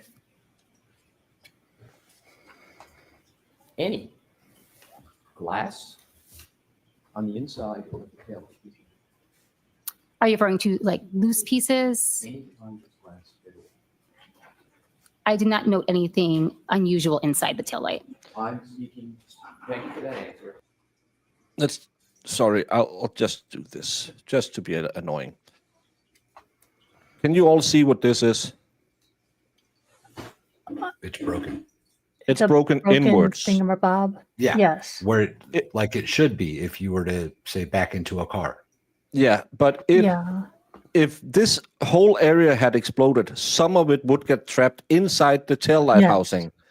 Whatever force was used to push that piece in would also push lens in. Push in. Yeah, that makes sense. And I just love that on this side, you can see the diffuser with the holes in it, or the dimples in it, that he claims is the one who made the scars to his arm the last time Lally. Lally's an idiot. Because if you can see, there's bubbles in this, because that's what makes the diode seem. It'll spread the light out more, so you don't need so many diodes. Sorry. Ever observed in this taillight any glass as part of the taillight? It's part of the taillight? Anything glass that you observed? Again, I can't make the distinction on a material being glass, so I think the premise of the question I'm having difficulty answering. Okay, so last part of the questioning, you didn't make any note that said you found glass inside of that taillight, correct? You're going to get one more? I wouldn't make a note that something is glass inside a taillight because I can't draw a conclusion to what a material is, because that's just not part of the analysis I do. I think it's called a diffuser. But it could be. And to wrap this part up, and then we can move on from this item, you didn't find any DNA on the inside of that taillight. My analysis would not include DNA analysis because that is a different unit, so I can't answer that question. To your knowledge, as you sit here today, is there any information from anybody that says that there's any DNA in that taillight? I have no information of that. Thank you. So what I want to do now is, if we can take that down, Mr. Wolk, I want to move on to what is sometimes referred to as touch DNA. I know you're familiar with that concept, right, Ms. Hartnett? Yes, that's correct. And what is, for the jurors' understanding, what is touch DNA? When skin comes into contact with an item, potentially skin cells can be left behind, which is commonly referred to as touch DNA, when in essence it's these skin cells from the person being transferred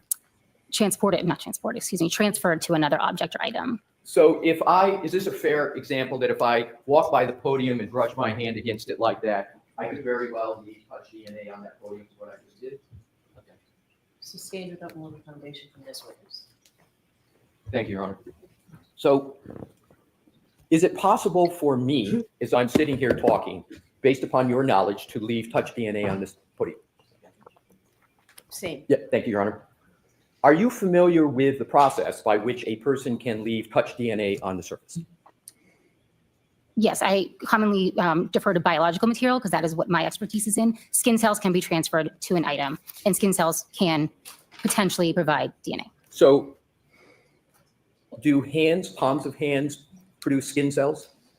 Yes, they are made of skin cells, And correct. if a hand is on, for example, a podium, can there be a transfer of skin cells to the podium? Yes, there can be. And therefore, can the hands on a podium that have skin cells transfer DNA? Yes, again, I'm not a DNA expert, but generally that would be the source, would be skin cells. Could be, yes.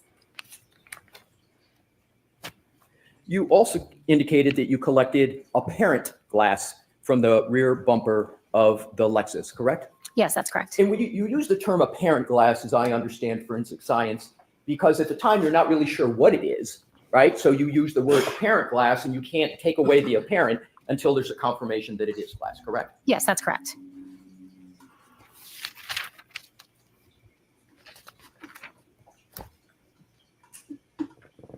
And on your direct examination, you went through a discussion, so I'm going to shortcut it a little bit, about apparent glass that you located on the rear bumper of the vehicle, correct? Yes, that's correct. Your Honor, with your permission, can we publish Exhibit 141, which is in evidence? Yes. Thank you. Mr. Wolf? Ms. Hartnett, I'm showing you what is Exhibit 141 in evidence.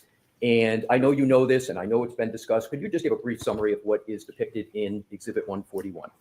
This is a close-up of the right rear area of the bumper where I noted the pieces of apparent glass. And you remember discussing this on your direct examination? Yes.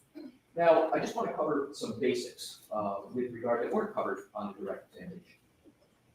You're a specially trained person, and that's how you get your forensic scientist title, correct?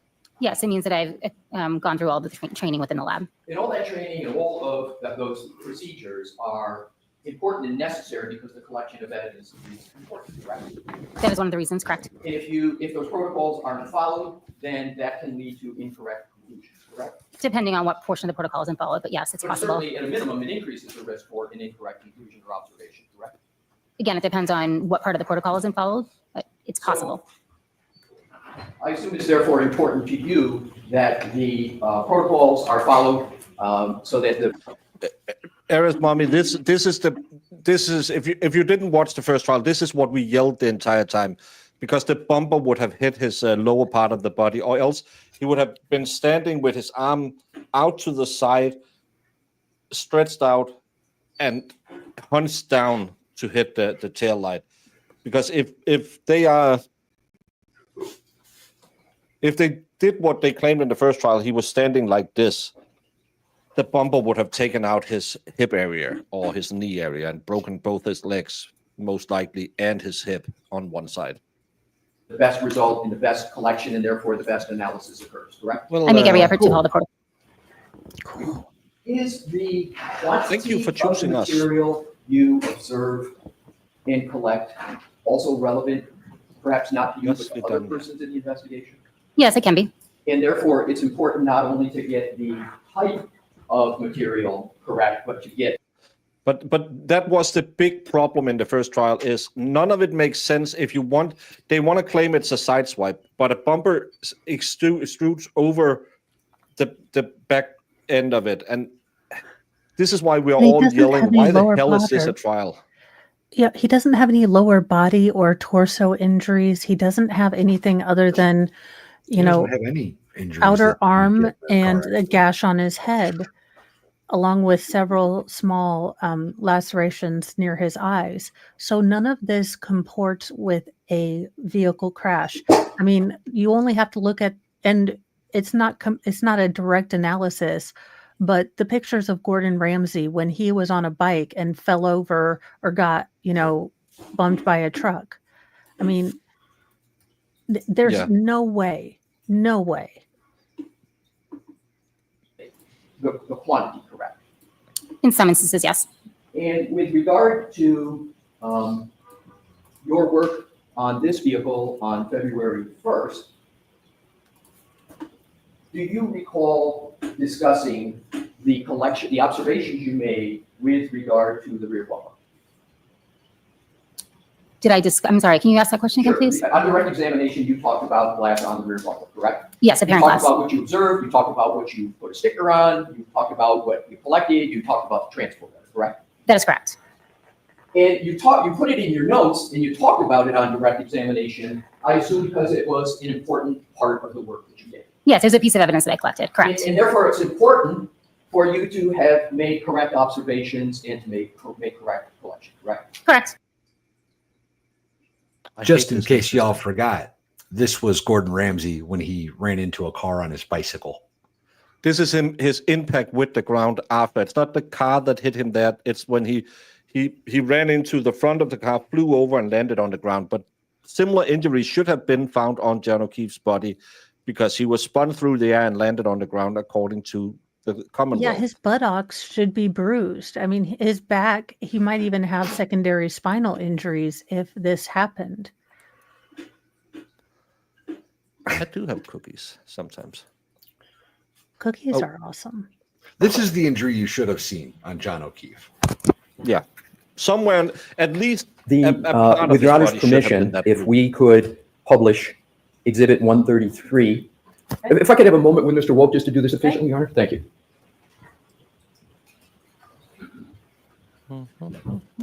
Bev said you had me at efficient. Hitting that after lunch slump. Yep. I'm over here getting the wiggles. With your Like, permission, if Mr. Woke, you could zoom in Let me go on get another monster. the stickers, right? So, Ms. Hartnett, on your direct examination, you stated that there were 2 stickers and that there were therefore glasses. I'll bet you he says the same thing I said. It's an effing reflection. So there's only one piece. So again, I bet you that's what he's going to say. okay, associated where with are each y'all sticker, seeing correct? this glass? Because I'm not seeing Yes, not that's a correct. damn thing. So 2 stickers and glass associated with each sticker, correct? Yes, correct. In fact, there's only one sticker. And the second sticker is merely a reflection of the first sticker, and therefore you have doubled the stickers and you've doubled the amount of glass on the bumper. Can you see that? Can you determine that from the photo? I am an effing genius. No, can I see the other photo, please? Yes. Okay. So if we could, Your Honor, with your permission, go to Exhibit 133. Okay. Look at it. You can see the reflection of that plastic thingy-ma-thing under the sticker. It's an effing reflection. It's another mirror image. I saw it. I instantly picked up on it. And when she said there's two pieces of glass, I thought, that's weird, because this is a vertical surface. That can't be, but hey, I'm wrong. I am effing right. Baker, you are a genius, because I'm still not seeing the daggone thing. No, but it's the sticker. You can see the sticker right here. Well, yeah, but that's the sticker. Don't worry about the glass. It's not the glass that's important. It's that she lied and said there was two pieces of glass when there's clearly none. Stickers. It's one sticker, and this is a reflection of this sticker. Can I just quote the only Arizonan that apparently could potentially live in Arizona? F you, I was right. F you, I was right. Oh, Sticks. Not Sticks. Razor Fist, we love you. Sticks is your cousin, though. This is the rear bumper, and there's this cover on to protect it when you put your groceries in or your dog jumps in. This is the, maybe I should point. This is the tailgate or the hatch or the back door or whatever you want to call it.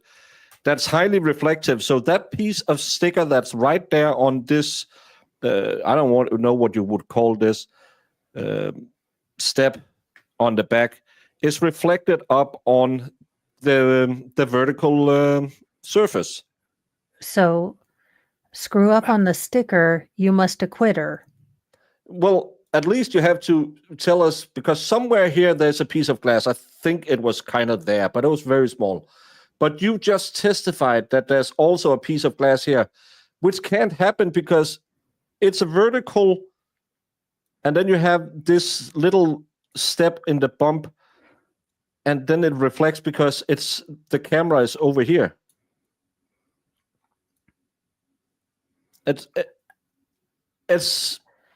I could tell that instantly, and then she said, no, there are two pieces of glass, and I thought that makes no sense, but hey, again, I'm barely functioning in Danish. Fuck my...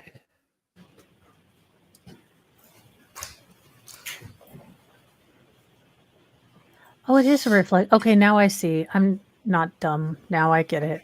Thank you, God.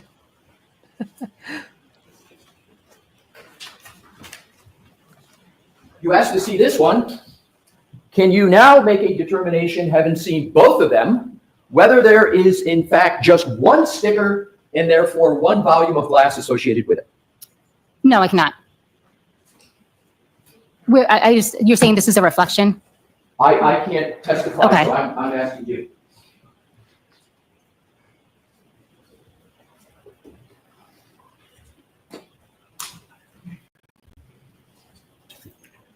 With Your Honor's permission, if we could go back to the other picture. Okay. And if you could zoom in. Do you see a reverse B in that picture? I'm sorry, I didn't get that. I'm sorry, a reverse B as in Bob?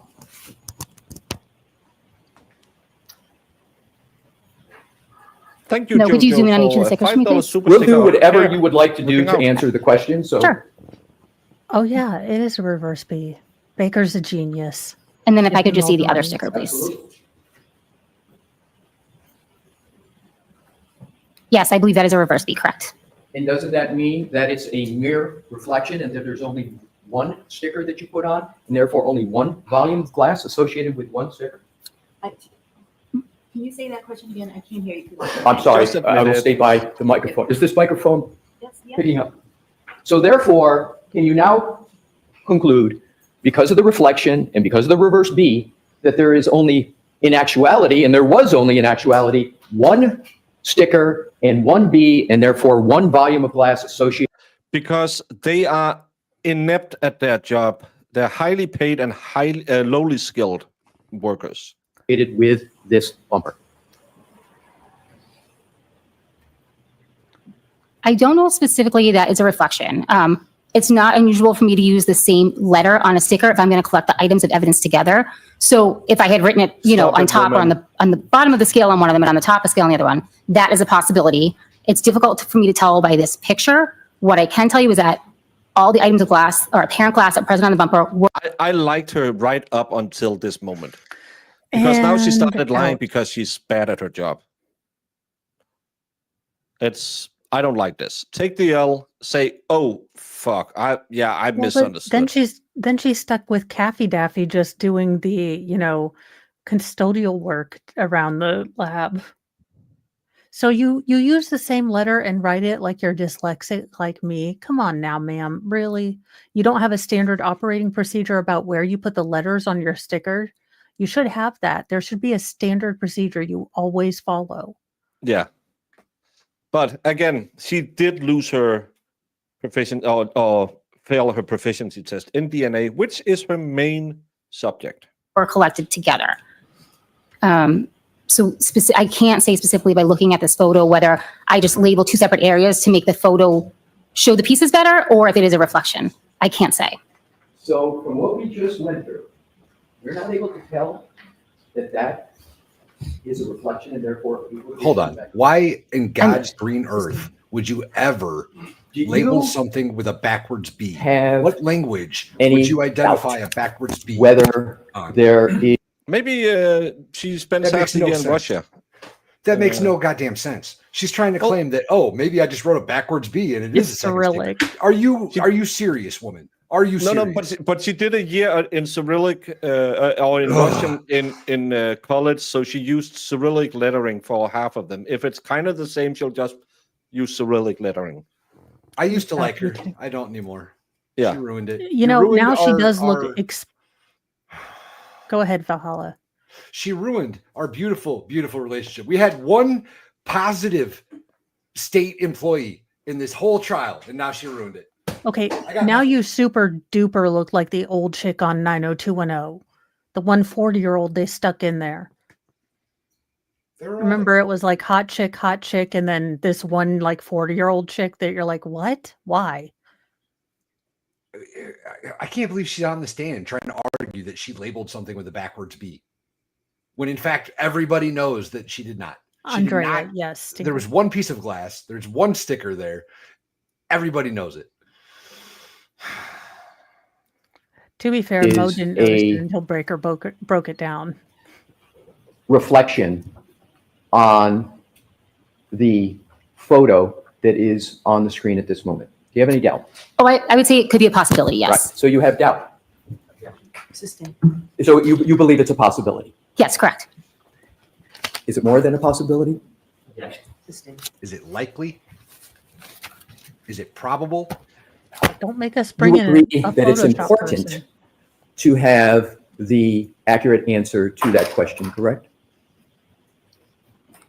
I think that, yes, obviously understanding and knowing exactly what I'm looking at is important, but it would not change what I would have collected and how I would have labeled it. So with regard to what others might do and conclude from that, it could be important to them, correct? Yeah.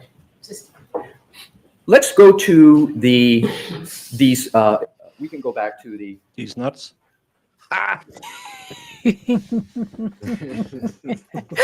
None of these pieces of apparent glass were embedded in the bumper, correct? No, they were resting on the bumper. So by not being embedded and just resting on the bumper, you therefore did not make a notation that they were embedded in your notes. You just put that they were on the bumper, correct? That's correct. And sort of as we're elaborating here, you're elaborating, they were just, as your words, they were just resting on the bumper. Correct.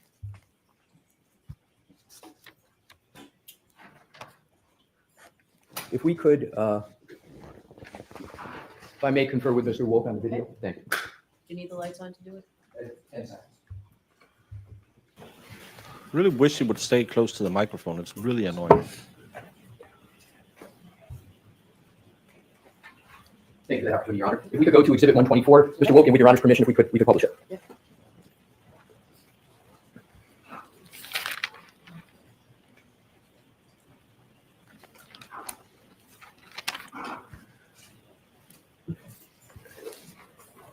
Ms. Hartnett, there had been various weather before February 1st in the area. Is that correct? You testified to that somewhat on direct examination. Yes, that's correct. And are you able to discern from what is on the screen now that there is some type of precipitation that is on the back window of the liftgate of the vehicle? Yes. And is that consistent with what you observed when you were in the Sally Port on February 1st? I don't believe I observed the precipitation on the back of the vehicle by the time I arrived. But does this refresh your recollection as to whether there was, in fact, that precipitation on the vehicle at that time? Can you ask it differently so you get it clearer? Yes. Do you recall when you were at the Sally Port on February 1st, any precipitation on the rear window of the liftgate of the SUV? No, I do not recall. And does this depiction refresh your recollection on that point? I'll allow that. Does it? No, I don't recall seeing any precipitation on the vehicle, and I don't know when that photo was taken, so that does not refresh my memory of that instance. Is there a date Timestamp, lady. of January 29th, 2022 on that photo? We can enlarge it if that would help. There's a timestamp on it. And again, this is in evidence. Do you see what is at the bottom of the photo? I do. Now, if we could play, with Your Honor's permission, this video. And if we could stop it at certain points, Mr. Wolf, that would be helpful. May we, Your Honor? Okay. Thank She's you. going to be in it, right? This is the video of her.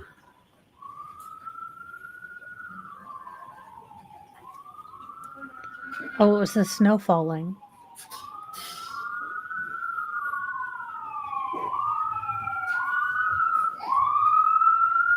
If you could wait, Mr. Wolk, until the sirens pass. Mr. Wolk, if you can go back just and wait until the sirens pass, please.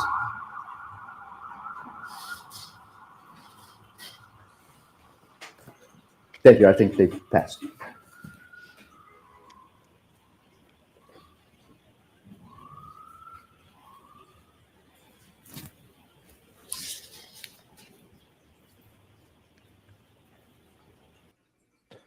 For those of you who can't see it, this is on the 29th at, move away so I can see it now, god damn it. At 9:39 in the morning. No, after, at PM, night. PM. Yeah. PM. So it's the same night when it came into the Sally Port. So it should If be you could missing accelerate totally. it just a little bit, Mr. Wolk, without overly accelerating all that's happening. Is it going to show that it's intact? Oh, that could be golden. Because the tail light housing should be filled with snow. If it's covered outside, it should be packed with snow in the Yeah. tail light housing. Mm-hmm. But also, how did that glass stay on with all the things melting? Yeah. I And have a hard accelerate it a little bit more.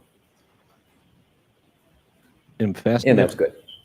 And if you could bring, yes, thank you. If we could have the lights on and take that down, please.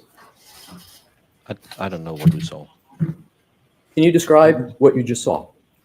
Whatever the white material was present on the back of the vehicle was falling off And where was it falling onto? the ground. And did it hit anything before the ground? For example, did it hit the bumper before it hit the ground? I didn't take note of that. That was on How is January. How is this glass still on the bumper after driving around in an effing blizzard?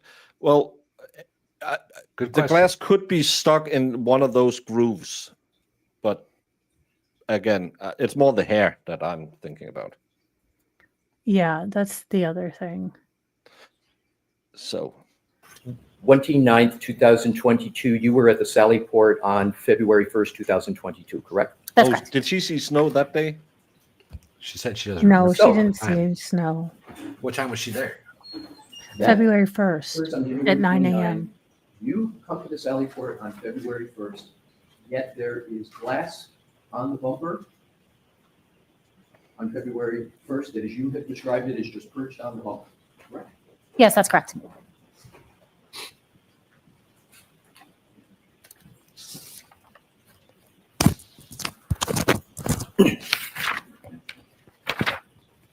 Do you know generally where Dighton, Massachusetts is? Yes. Holy God. How do you know where? And you obviously know where Canton is. Yes. How far away would you say Dighton is from Canton? Time-wise, maybe 30 to 45 minutes. And therefore, roughly, if someone were to go the speed limit, around 30 minutes away? Sure. Not holding you to any exact time, just generally. Your notes indicate that the vehicle was recovered from Dighton, the one we've been talking about, the Lexus, and towed back to Canton and placed in the Sallyport garage at the Canton PD before you started your examination, correct? That's correct. And you were made aware before your inspection or examination on February 1st of 2022 that the alleged incident in this case took place in Canton, correct? Yes, that's correct. So you knew you were looking at this vehicle, when you were looking at this vehicle and doing your examination, that the vehicle, by definition, as to what we had just covered, went from Canton to Dighton and then towed back from Dighton back to Canton, correct? Yes, that's correct.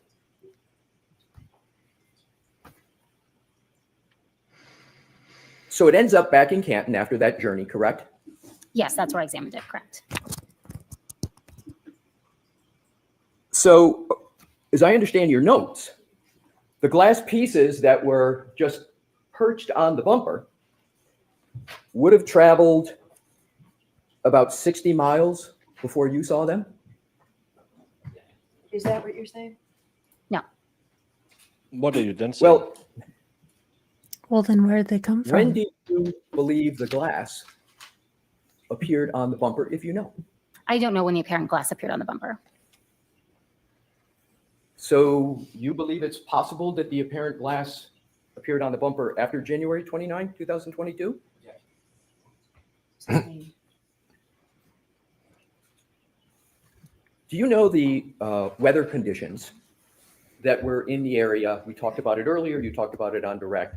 In the general time of January 29th of 2022? Yes, I do. Do you know when the vehicle took its journey that we talked about, Canton, Dighton, back to Canton? Do you know what day that occurred? No, I do not. 29th. Would it have, let's assume it was on January 29th, okay? Yes, okay. For purposes of my questioning. Do you know what the weather was, including wind speed, on January 29th? No, I did not. I know general weather. Sorry. You knew generally, but not specifically, correct? Correct. Your Honor, with the court's permission, I'd like to publish Exhibit 60 in evidence. Okay. Just to annoy everyone again. Sue O'Connell wrote an hour ago, I'm sure the constant marijuana aroma next to me has nothing to do with my challenges today, but that's a correction. It's Maureen Hartnett. She's standing next to Doink. Did she really write that? Yeah. Outstanding. Stay off the weed. And if you could go through to the top, Mr. Woke, of the title first. If you could go before that to the very, very top title in the center, so Ms. Art. Oh, I know this. See what, I stole this from Flutie. And then if you could now go down to the part of the document that would show the date, and then go from left to right for Ms. Hartnett, please, and the jury.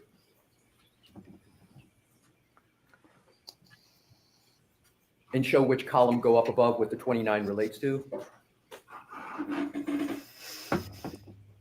And if you now then can proceed to the yellow line and go over to and hit the relevant categories. Thank you. So we have a 15.7. If you could now go up vertically as to what that number relates to. And can you highlight what it relates to? Wind speed, average speed. And if you could now go down to and go up above one, just above the average, is to yellow highlight with above the column up above average speed. Yes. Okay. This should if you have now been can practiced. go down to the respective columns at the bottom for January 29th.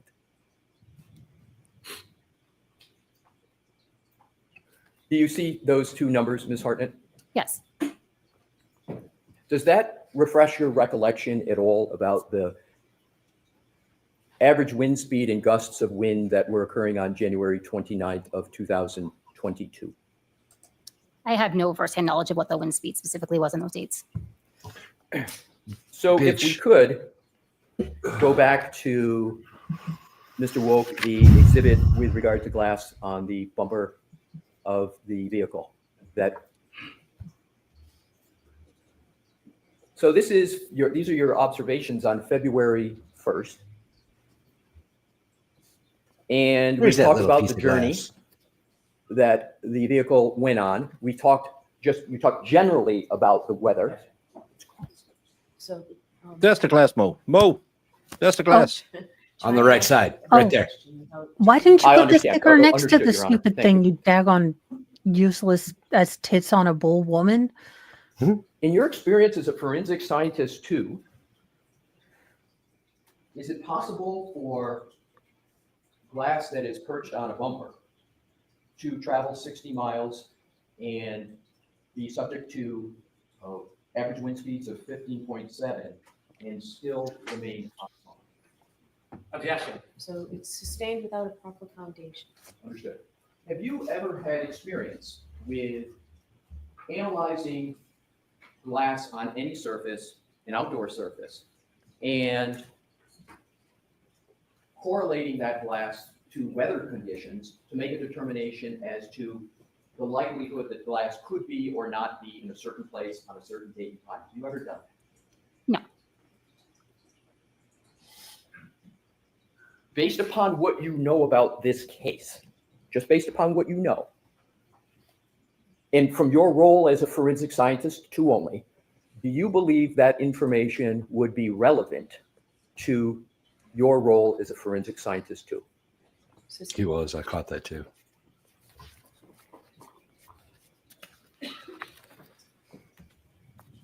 That How he did might you be recover waiting for tomorrow the to glass? do What that. tool did you use to recover the glass on the bumper? Tweezers. How difficult or easy was it for you to take the glass off that bumper with, did you say tweezers? Yes, that's correct. How hard or easy was it for you to remove those pieces of glass with tweezers? It was not difficult. So it was easy. Yes, correct. How is the Let me take roads that down, in Mr. Massachusetts? Thank you. Bumpy? Moving on to another category. Ms. Well, Hartnett. I would put it this way, right? Y'all You remember being testified a on school direct bus exam. when you were a kid? Y'all remember No, the back I walked to school. Well, okay, for those of us that didn't have horses powering our vehicles when they were children, we had school buses, right? You sat in the back of the school bus, you hit a bump, you'd go flying. You'd go flying, right? If you're on the back end of a vehicle, especially a tow truck, say a tow truck, right? That back end is going to bounce a whole lot. It's going to bounce more than those cars that do the little dunk da dunk da dunk thing. Regardless of the wind speed, which is significant, regardless of the maximum gust speed, which is significant, the traveling itself on the back of a tow truck, there's no way that piece of glass stays there the whole trip. Valhalla, No have way. you remembered that there was snow? And the snow wants to help, get John O'Keefe justice. So it created a hard snow-packed cover on this glass to make sure in the hair, because the snow saw everything. The snow is the only. Have we brought the snow into? Would the blizzard of 2022 please stand up, because we need to question you? Examination that you located an apparent hair on the rear right quarter panel of the vehicle, correct? Yes, that's correct. And again, we say apparent hair for the reasons we've discussed. You didn't know at the time, so you use the word apparent, and you don't take away the apparent until testing confirms it's hair, correct? Correct. So the apparent hair was not sitting on the horizontal bumper, but it was on a vertical portion of the panel. Is that correct? Yes, that's correct. And that's the quarter panel, right? Yes. And that's a smooth surface, right? Yes. That hair wasn't secured to that panel, was it? No. It, in fact, wasn't secured in any way on that quarter panel, correct? Correct. It wasn't taped? No. It wasn't glued? It wasn't stapled? No. It was not affixed If it in was, any use a way sling whatsoever? line. No, it was not.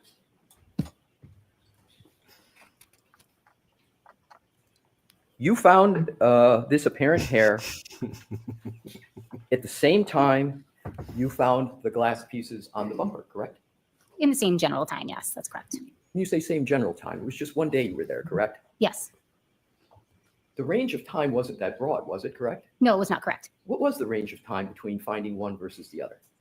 I don't know specifically. I was there for approximately 2 hours, so within that time period. So within just 2 hours, you found the pieces of glass and the apparent hair, and within that time, you did your examination, you made your notes, all of that done within just 2 hours. Yes, that's correct.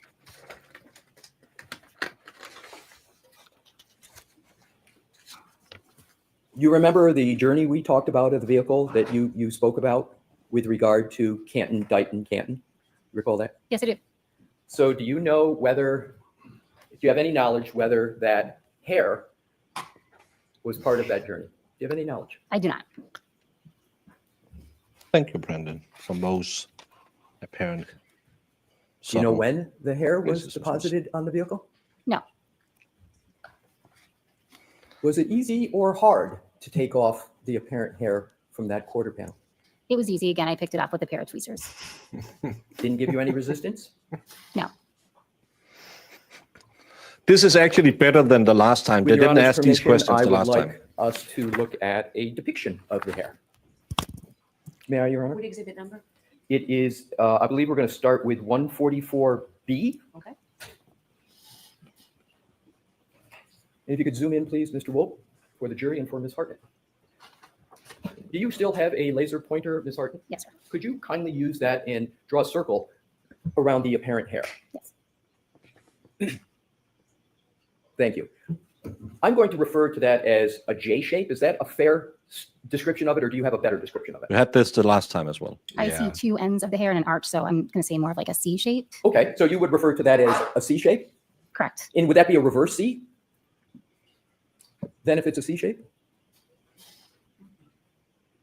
In that picture, it's difficult. She doesn't know what it is, so she has to say apparent about everything. She doesn't test it at the scene, so she has to say apparent. It's annoying as hell, but that's the rules. To tell if the ends are making contact or if they're coming off the vehicle. So I'm not sure. Whatever way you would describe it, a letter or shape, because then what I'm going to do, just, it's not a trick here, but I'm just going to show you another picture of it, of that hair that might be in a different location or different shape. So I want to give a contrast. So whatever term you want to use that's fair to you. So I think it looks like a C. I can't say, it could also be like a U. I'm not sure which way the ends are facing from this perspective. Can you once again, just so we're clear and the jury's clear, just draw a circle around it again, what you're talking about. And we won't give it a name, all right? We'll just do the contrast. This is a J, not a C. So if I were to just say there looks like there might be a little hook at the top and then there's a vertical line, is that a fair description? Yes. Okay, so can we go with that? A little hook at the top and then a straight or a line, vertical line that comes down? Sure. And that hook is orienting left, correct? Of the vertical line? It's to the left of the vertical line?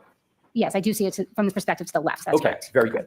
And that's the apparent hair? Yes. And you only saw or found one apparent hair, correct? Yes, that's correct. All right, if we could, Mr. Wolf, now go to exhibit 144A. And if you could zoom in on that for Ms. Hartnett and the jury's benefit. Could you draw a circle now around the apparent hair? Why does it not have the hook? Thank you. And isn't that apparent hair now oriented almost 180 degrees, the opposite, with the hook orienting right? The photo's taken from a different angle. So do you see the hook? Are you talking about the hook at the top? Looks now, it appears to be on the right, but I can't, they're taken from different angles. Sure. How do you know they were taken from different angles? Did you take the picture? No. Are you speculating that it's taken from a different angle? I mean, I'd have to see them side by side, but it's just the orientation of the, my marking. Can you put them up side by side? Absolutely. Okay. Is that would be helpful to you answer your questions? Potentially, yes. Thank you. Mr. Wolf, you're a genius. Because I'd be like, I don't know how to do that. They actually brought it up the same argument the last time. Yeah, but I think Alessi's going to get her there. Yeah, I think Alessi's the one to I mean, get even from the her. overalls, I can tell that they're taking. Let's start with the overall first, that you would like. Okay. Oh, that's not a different angle, you Yes, just by looking giant at those to me, it looks effing like one is liar. from slightly to the side of the vehicle and one is more directly head on. Well, Right, so one slightly to the it's like a side, step another to more the head on. right. That's the only difference, correct? Yeah. Left. It's Yes. still the same from top Yeah, to but it bottom, wouldn't change still it the same that from side to much. side, You've same got to be orientation, kidding me. No. But that's the thing The he needs vehicle to didn't get move. to The get camera her to angle admit. is different in both pictures. So- That's what I was saying in the other one. So the camera What's happening, Mo, is the same thing that happened last year.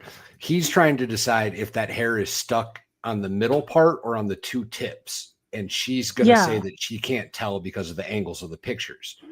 But it seems fairly obvious to me that it's the middle part of the hair. No, Yeah. Yes.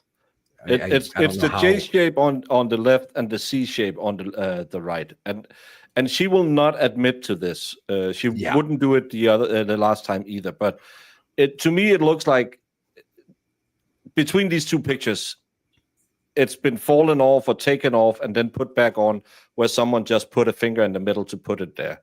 Yeah. But this is 'cause just pure speculation. again, different. the angle is When it's, you know, changed enough. Well, it's a step, but it wouldn't. Again, the problem is on this, it has this clear. So Yeah. she says it's connected with the two ends here. In this one, Yeah. it has this shape, so it looks like it's connected on this end. Yeah. No. Yeah, but she won't admit it. one camera angle appears for who's ever taking the photo to be standing off to the right of the vehicle. The second photo looks like it's more directly head on. The 570 is oriented the same way in both pictures, correct? You see the 570 Yes. on the left, and you see the 570 on the right, correct? Yes, I do. They're the same orientation, right? They're in the same location on the vehicle, but I don't think they're at the same orientation. I think one looks. If you could, I want to make sure you finish, but if you could just, my questions are rather narrow. Okay. And then if you need more time to answer them, I'm happy to do that. So let's just ask a Yes, question. thank you, Ron. So isn't the 570 in each picture oriented the exact same way? If you could just explain what you mean by oriented, I think that's where I'm confused. They're Oh the my same, God. you can read the 570 horizontally, it's the same horizontal plane, correct? It's the same straight across, like one doesn't have the 570 upside down. You can read it from left to right, a 5, a 7, and a 0, correct? Correct. Thank you. Now, if we can, Mr. Woke, now zoom in and get the largest depiction of each one from a zoom in.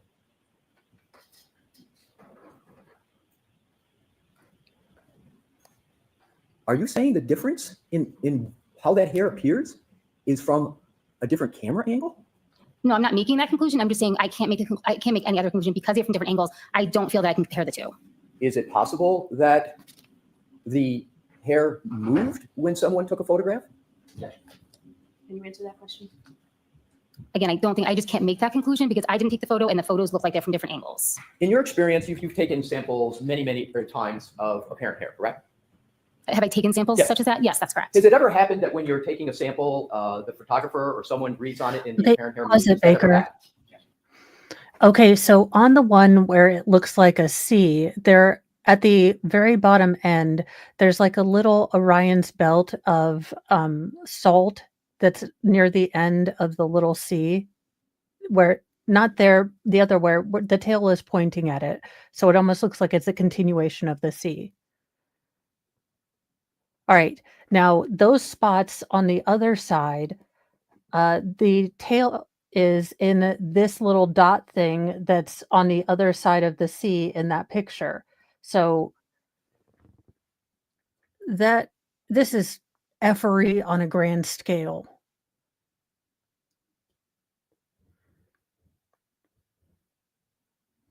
Because it by You can see you can see the angle is closer because you have this salt. I think is this salt. Yes. And then you have this one, that's this one. But Yes. again, this one looks oriented in this direction, and this one clearly is oriented like this. And if they were able to put the water spots over, you would tell that this is not in the same orientation at all. Yes. Because it does change the perspective because things seem closer together because it's the angle of the photography. But again, the ends to the hair looks like they changed to the opposite direction. I'll allow that. I've never had firsthand experience with that. So that if somebody reads on an item of evidence, that would be something I would note. Other than, and is it correct that you're speculating as to what could be causing this difference? Are you speculating? Sustained. I'd like to see counsel at sidebar for a couple of minutes, please. Bev, stop running. Thank you for your patience, Ms. Hartnett. Do you have any? Oh, Valhalla's doing a demonstration. Baker.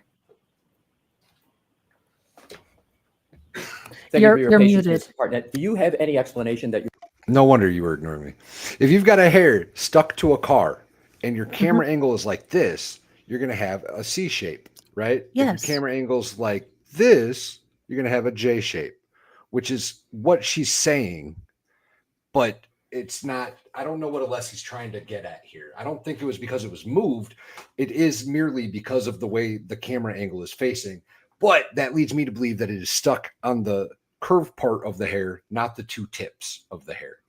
Right? Yeah, I guess that's, what she's saying. If she's claiming that it was stuck by the tips, then that makes it impossible. If it was stuck on the middle, that would make sense. But she's saying it's stuck on the tips, so I'm no more tips. The problem is she won't admit that she's wrong. You're certain of with regard to those two depictions? Regarding what, sir? I'm sorry. The two depictions that are up on the screen. Yeah, you need it in a 3D explanation of what? universe. You can't have it Those flat two against the depictions. car. That you're certain of. But if it's in a 3D world where it's either stuck with the ends or the back to the car, then it would have fallen off. For sure. Because can't there's not imagine a enough world where anchoring that it would- to the car. Right. Those are Right. both a depiction of the same apparent hair that I collected from the vehicle. Thank you. All right, so turn on the lights, please. There is, I'm told, council, this is a good place to break. So we're going to break for today. Please, those same cautions, do not discuss this case with anyone. So I think Alessi is smart, and he's not going to go with his big stuff first. I think he's getting the foundational stuff down, kind of, but I think tomorrow is going to be where he really hits her, because the jury will be fresh in the morning, and I think Alessi is very cognizant of those kind of things. I actually think he had quite a few deep balls in this one. You don't know where the blood is, and you never tested it. You don't know what blood was in the solo cups. You gave the blood back to them. Yeah, you claim that a piece of glass that you could easily remove without resistance stayed on for 60 miles on the road. Now you claim a hair that is either anchored by two tips of hair or the back of a hair stayed on, even though snow melted and fell down a vertical line. I think if you want reasonable doubt to a shitty investigation and someone tampering with evidence, I would say we don't know how the jury reacts. I can see Sue O'Connell says that people are paying attention. That's what I can see of her updates from the jury. Well, good. Let's see what the last couple of things she's saying. And Valhalla, I get what you're saying, but do you think that was a great enough angle to cause that much change in the perspective? Probably, if I'm being honest, Okay. probably. But No, that's fine. again, Since Valhalla, I'm you not have a circle. smart. Right. You have I a mean, it's circle. not the best. It's clearly not the best visual aid, right? But something thin is going to have. I'm trying to keep this thing straight. It's going to have a greater degree of movement. Right. You know what I mean? It's. I think it would be. Okay. That's all it is. I think. Well, I'm spatially awareness challenged, so I generally don't, put my 5 cents into that kind of stuff. Yeah, but again, it's we now know she takes reflections as just another piece of evidence because that was dumb. That was really dumb. And fighting him made her look less believable. I liked her up until she started fighting that. It made no sense. There was no reason to fight it. Tomorrow, I hope we will get in because we never talked about what was the fluids on his clothes. Yeah, I think we're really going to get into that. We might get into the combo DNA. We might get into the vomit on the pants. No combo DNA. She didn't do any DNA testing. She swapped it. She didn't test it. Oh, yeah. She's not the one. Daggone it. I hate it when they do this. You need to keep it separate because a lot of people are saying, well, she did this. No, she just took a big swap and did this on several different items. That's not how you do a DNA swap. You would DNA swap every single thing and then say, this is from hole A, 1, 2, 3, 4. You would have a swap for each and every one of them. That's what I thought you did, but I'm no science or falling waterologist. I'm not a hydrometeorologist. But that's how you should do it. But the problem is this is not how they do it. Tomorrow we'll be back at the same time. I hope I have jury duty tomorrow, so I hope I will be home at the go time. I should be. I don't think it'll be that long. I don't even know what it is tomorrow. It's a new case we're starting. So, but yeah, I don't know what's coming up. But I should be back. Or we will be a little bit late. We'll catch up. Don't worry. Yeah, let's do this. She's not looking. Oh, sorry. Hi, guys. Mo.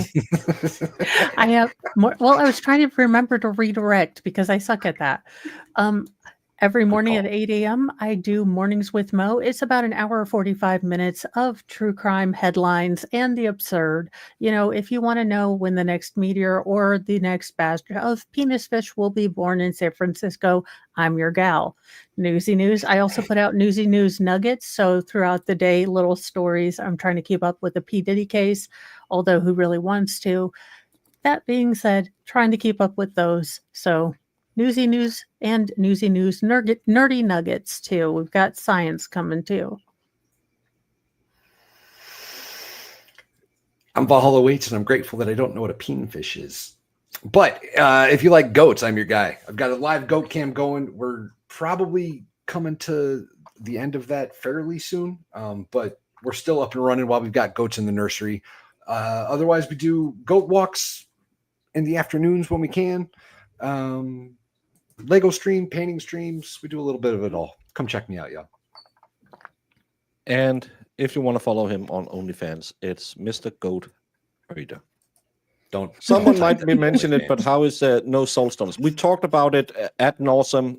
It hasn't been mentioned at any point in the first trial, and they haven't done it in this trial. So they were talking about swapping the inside. I thought that would have been a perfect time to bring it up, but he didn't do it. So I don't know if it will ever be mentioned, but the tail light housing is way too clean for traveling 60 miles in a snowstorm, especially in those conditions. With what I understand, Massachusetts salting the roads, and I know how my car looks when we have had salt on the roads, it would have a lot of water splash damage in there. Yes. Don't forget, hey, 80s. by the way, Hi, this 80s. was supposedly something that took place at 12:30 midnight-ish, right? And then she drove to Meadows, and then she woke up the next morning and drove all around Canton. So, like, it's more than the 60. Yeah, and that's just blizzard. There's no way. Like, if this was in a movie in Hollywood, you would be screaming. You would be doing that whole, movie pitches. Like, so I bet it would be hard for that hair to stay on in a blizzard. Barely an inconvenience. Totally stuck on. It's the magical little hair that could. But I need to get to bed because I will have to be in court at 3 a.m. your time. So holy fazolies. I need a little bit of sleep before I have to come back and enjoy my day with all y'all tomorrow. I could really use half a day. Good thing we had yesterday. Yeah, but I didn't have court yesterday. I have court tomorrow. It's not, like you never listen to me. I try not to. That's why Baker stopped looking. He found Valhalla. I'm all he needs, y'all. I'm all he needs. Yeah, I have Kimmy to anger me and you to not listen. So I am in a perfect relationship. No smacks and headaches. Everyone, go out there, spread a little love, because I've been arguing with stupid people all day on Twitter. So spread a little love. Tell everyone that if you see a reflection, there's actually two of you. So watch out in the mirror. Jen! Misreads. Yes. Jen!